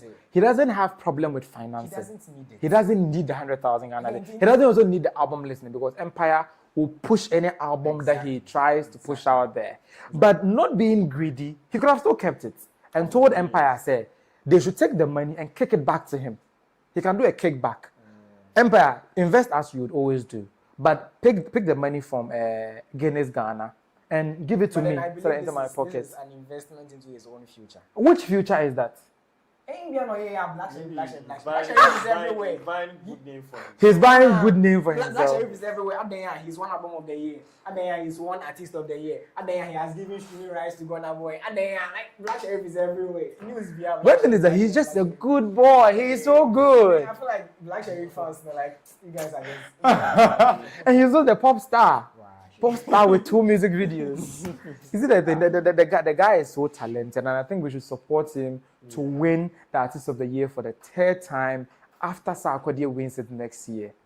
Yeah, I actually agree. Black Sherif is. But I'm saying he will not win it next year. Sarkodie will win it next year. Okay. Then now he'll win it the next. It depends on the work that he's going to put in this year. That's Black Sherif. It means we have to wait for another 3 years because. So the 3 years a young boy. Yeah. One thing about his albums are that he puts in a lot of work. Like a lot of work. That's the reason why when it comes out, every song on it is a hit. Play the Iron Boy right now, and a room full of people would be able to talk about, like sing every song on the album. You don't even need to be a fan of his. And you know you see the vibe. Yeah. So he works on them, I think in 2 years or 3 years. Iron Boy actually took 3 years, but maybe in the next he will release the next album the year after next year. This year he will release, next year he will release. Okay, 3 years. Okay, so in the third year he will release. But Sarkodie, on the other hand, is doing the O2 Arena next year, and when he does, I think we should give him Artist of the Year for that. Right, when he does that, when we give it to him, he will now be the record highest Artist of the Year in history. That right now, Black Sherif is joining the likes of Stonebwoy, Sarkodie for the only people to have won 2 Artists of the Year ever in the history of TGMAs. Currently, he has joined that league. 2. I think it is VVIP or VIP. Sarkodie second, Stonebwoy, and now Black Sherif. 4 people who have won 2 Artists of the Year. Now all of them are 2. If Sarkodie wins it again, he will now join another league of 3, winning 3 Artists of the Year. And Black Sherif will join him after 3 years or 2 years. They say, me, you know, I'm a prophet, I'm a prophet. What's that? But we don't think it's possible. That agenda can work for Sarkodie. The trajectory of his career, the sky is the limit. Yeah. And besides, the O2 Arena show, no, me who set up be all the 2 screens, so like all the 2 on social media. You saw it, right? Like he's not just doing the O2 Arena, he's killing it. He's actually going to. You see that thing? The news will be Asante bear man and near B. On side, men can't say be money in you, but the near B. Oh, yeah, funny say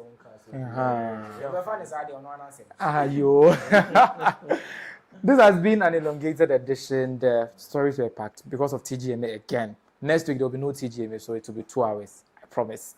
Thank you very much for joining us. Your last words before we go. Final words before we go.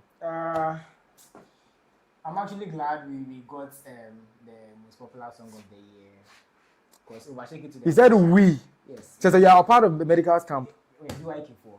So I'm actually glad beyond that control. In our favor. Artist of the year, we tried, but we actually knew it wasn't going to work. We tried, but we tried. You push the agenda now. I am fan for that. Hopefully next year we'll come back and then we'll be stronger. Exactly. Are you for him? The final words. I was rooting for Black Sherif. Yes. So we won. Yeah, we won. These people lost. And I know, I'm just hoping that something happens in the next year. You won again. Black Sherif again? Yes. No, that one there is no possible. Only the back-to-back and so and see that. Back-to-back has never happened. We just want something to happen. But then with Black Sherif's career now, everything is possible. Everything is possible. I think for him to get Artist of the Year, this year he released Pop Star. Yes. He should release another like 2 hit songs. If he gets like 3 major hit songs like Pop Star this year, then next year he stands a huge chance of winning. But already, Pop Star is already a monster hit in the country. You see the vibe. So, Black Sherif, I trust him. But just that I also have a soft spot for Sarkodie. You see the vibe. The guy is doing really, really well. When you neighbor, he's doing stuff. Lie down. Oh, on this Baba Krebi or TikTok, he didn't confront them. TGMA phone and deny on one, so offensive. He withdrew. Because the way the award was even being organized, but the way the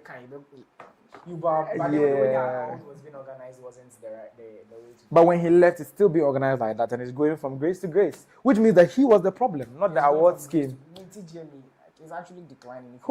Shatta fans, this argument, the way he was part of TGMA, their sponsors were 2, Vodafone and I think Close Up. Now their sponsors are going into the 10s. The sponsors in the more, but then Charlie never do one man. They do, and then I'm like, TGM, like biggest music awards in Ghana. Much music community program. Oh, it's disheartening. But that one, and I agree. I know where you're coming from, but never speculate or insinuate say they are coming down because of Shatta Wale. In fact, they are growing without him, and because of that, they shouldn't even. I mean, if he was in it, they would have grown faster than they are growing now. Hey, Shatta fans.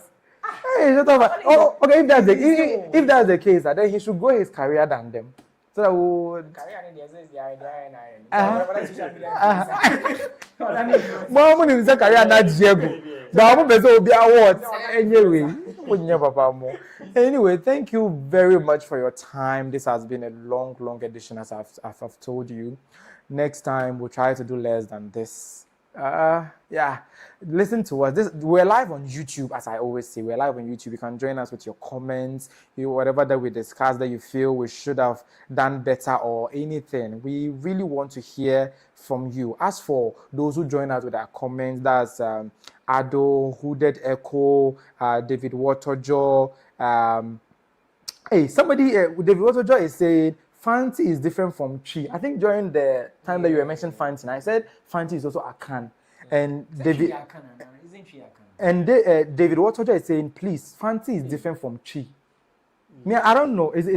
It's different. Yeah, it's different from Chi, but it's all Akan. Yes. That's what I was saying. Or did anybody insinuate Fanti and Chi are the same?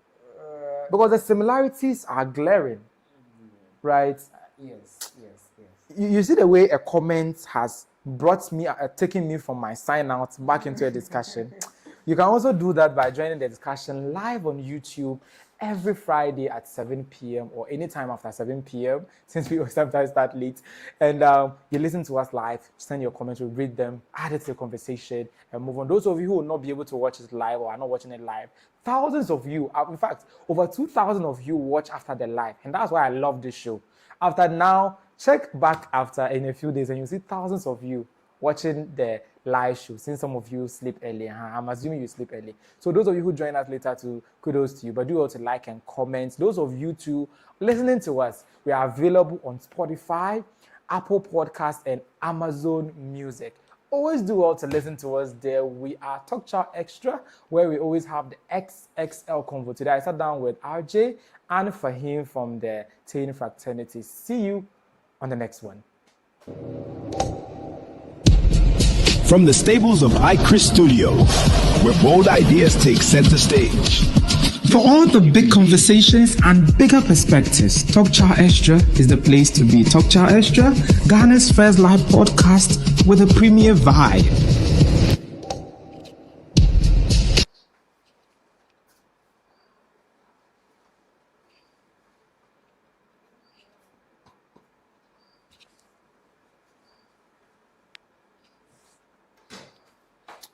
Hey, yeah, bro. Where is the? This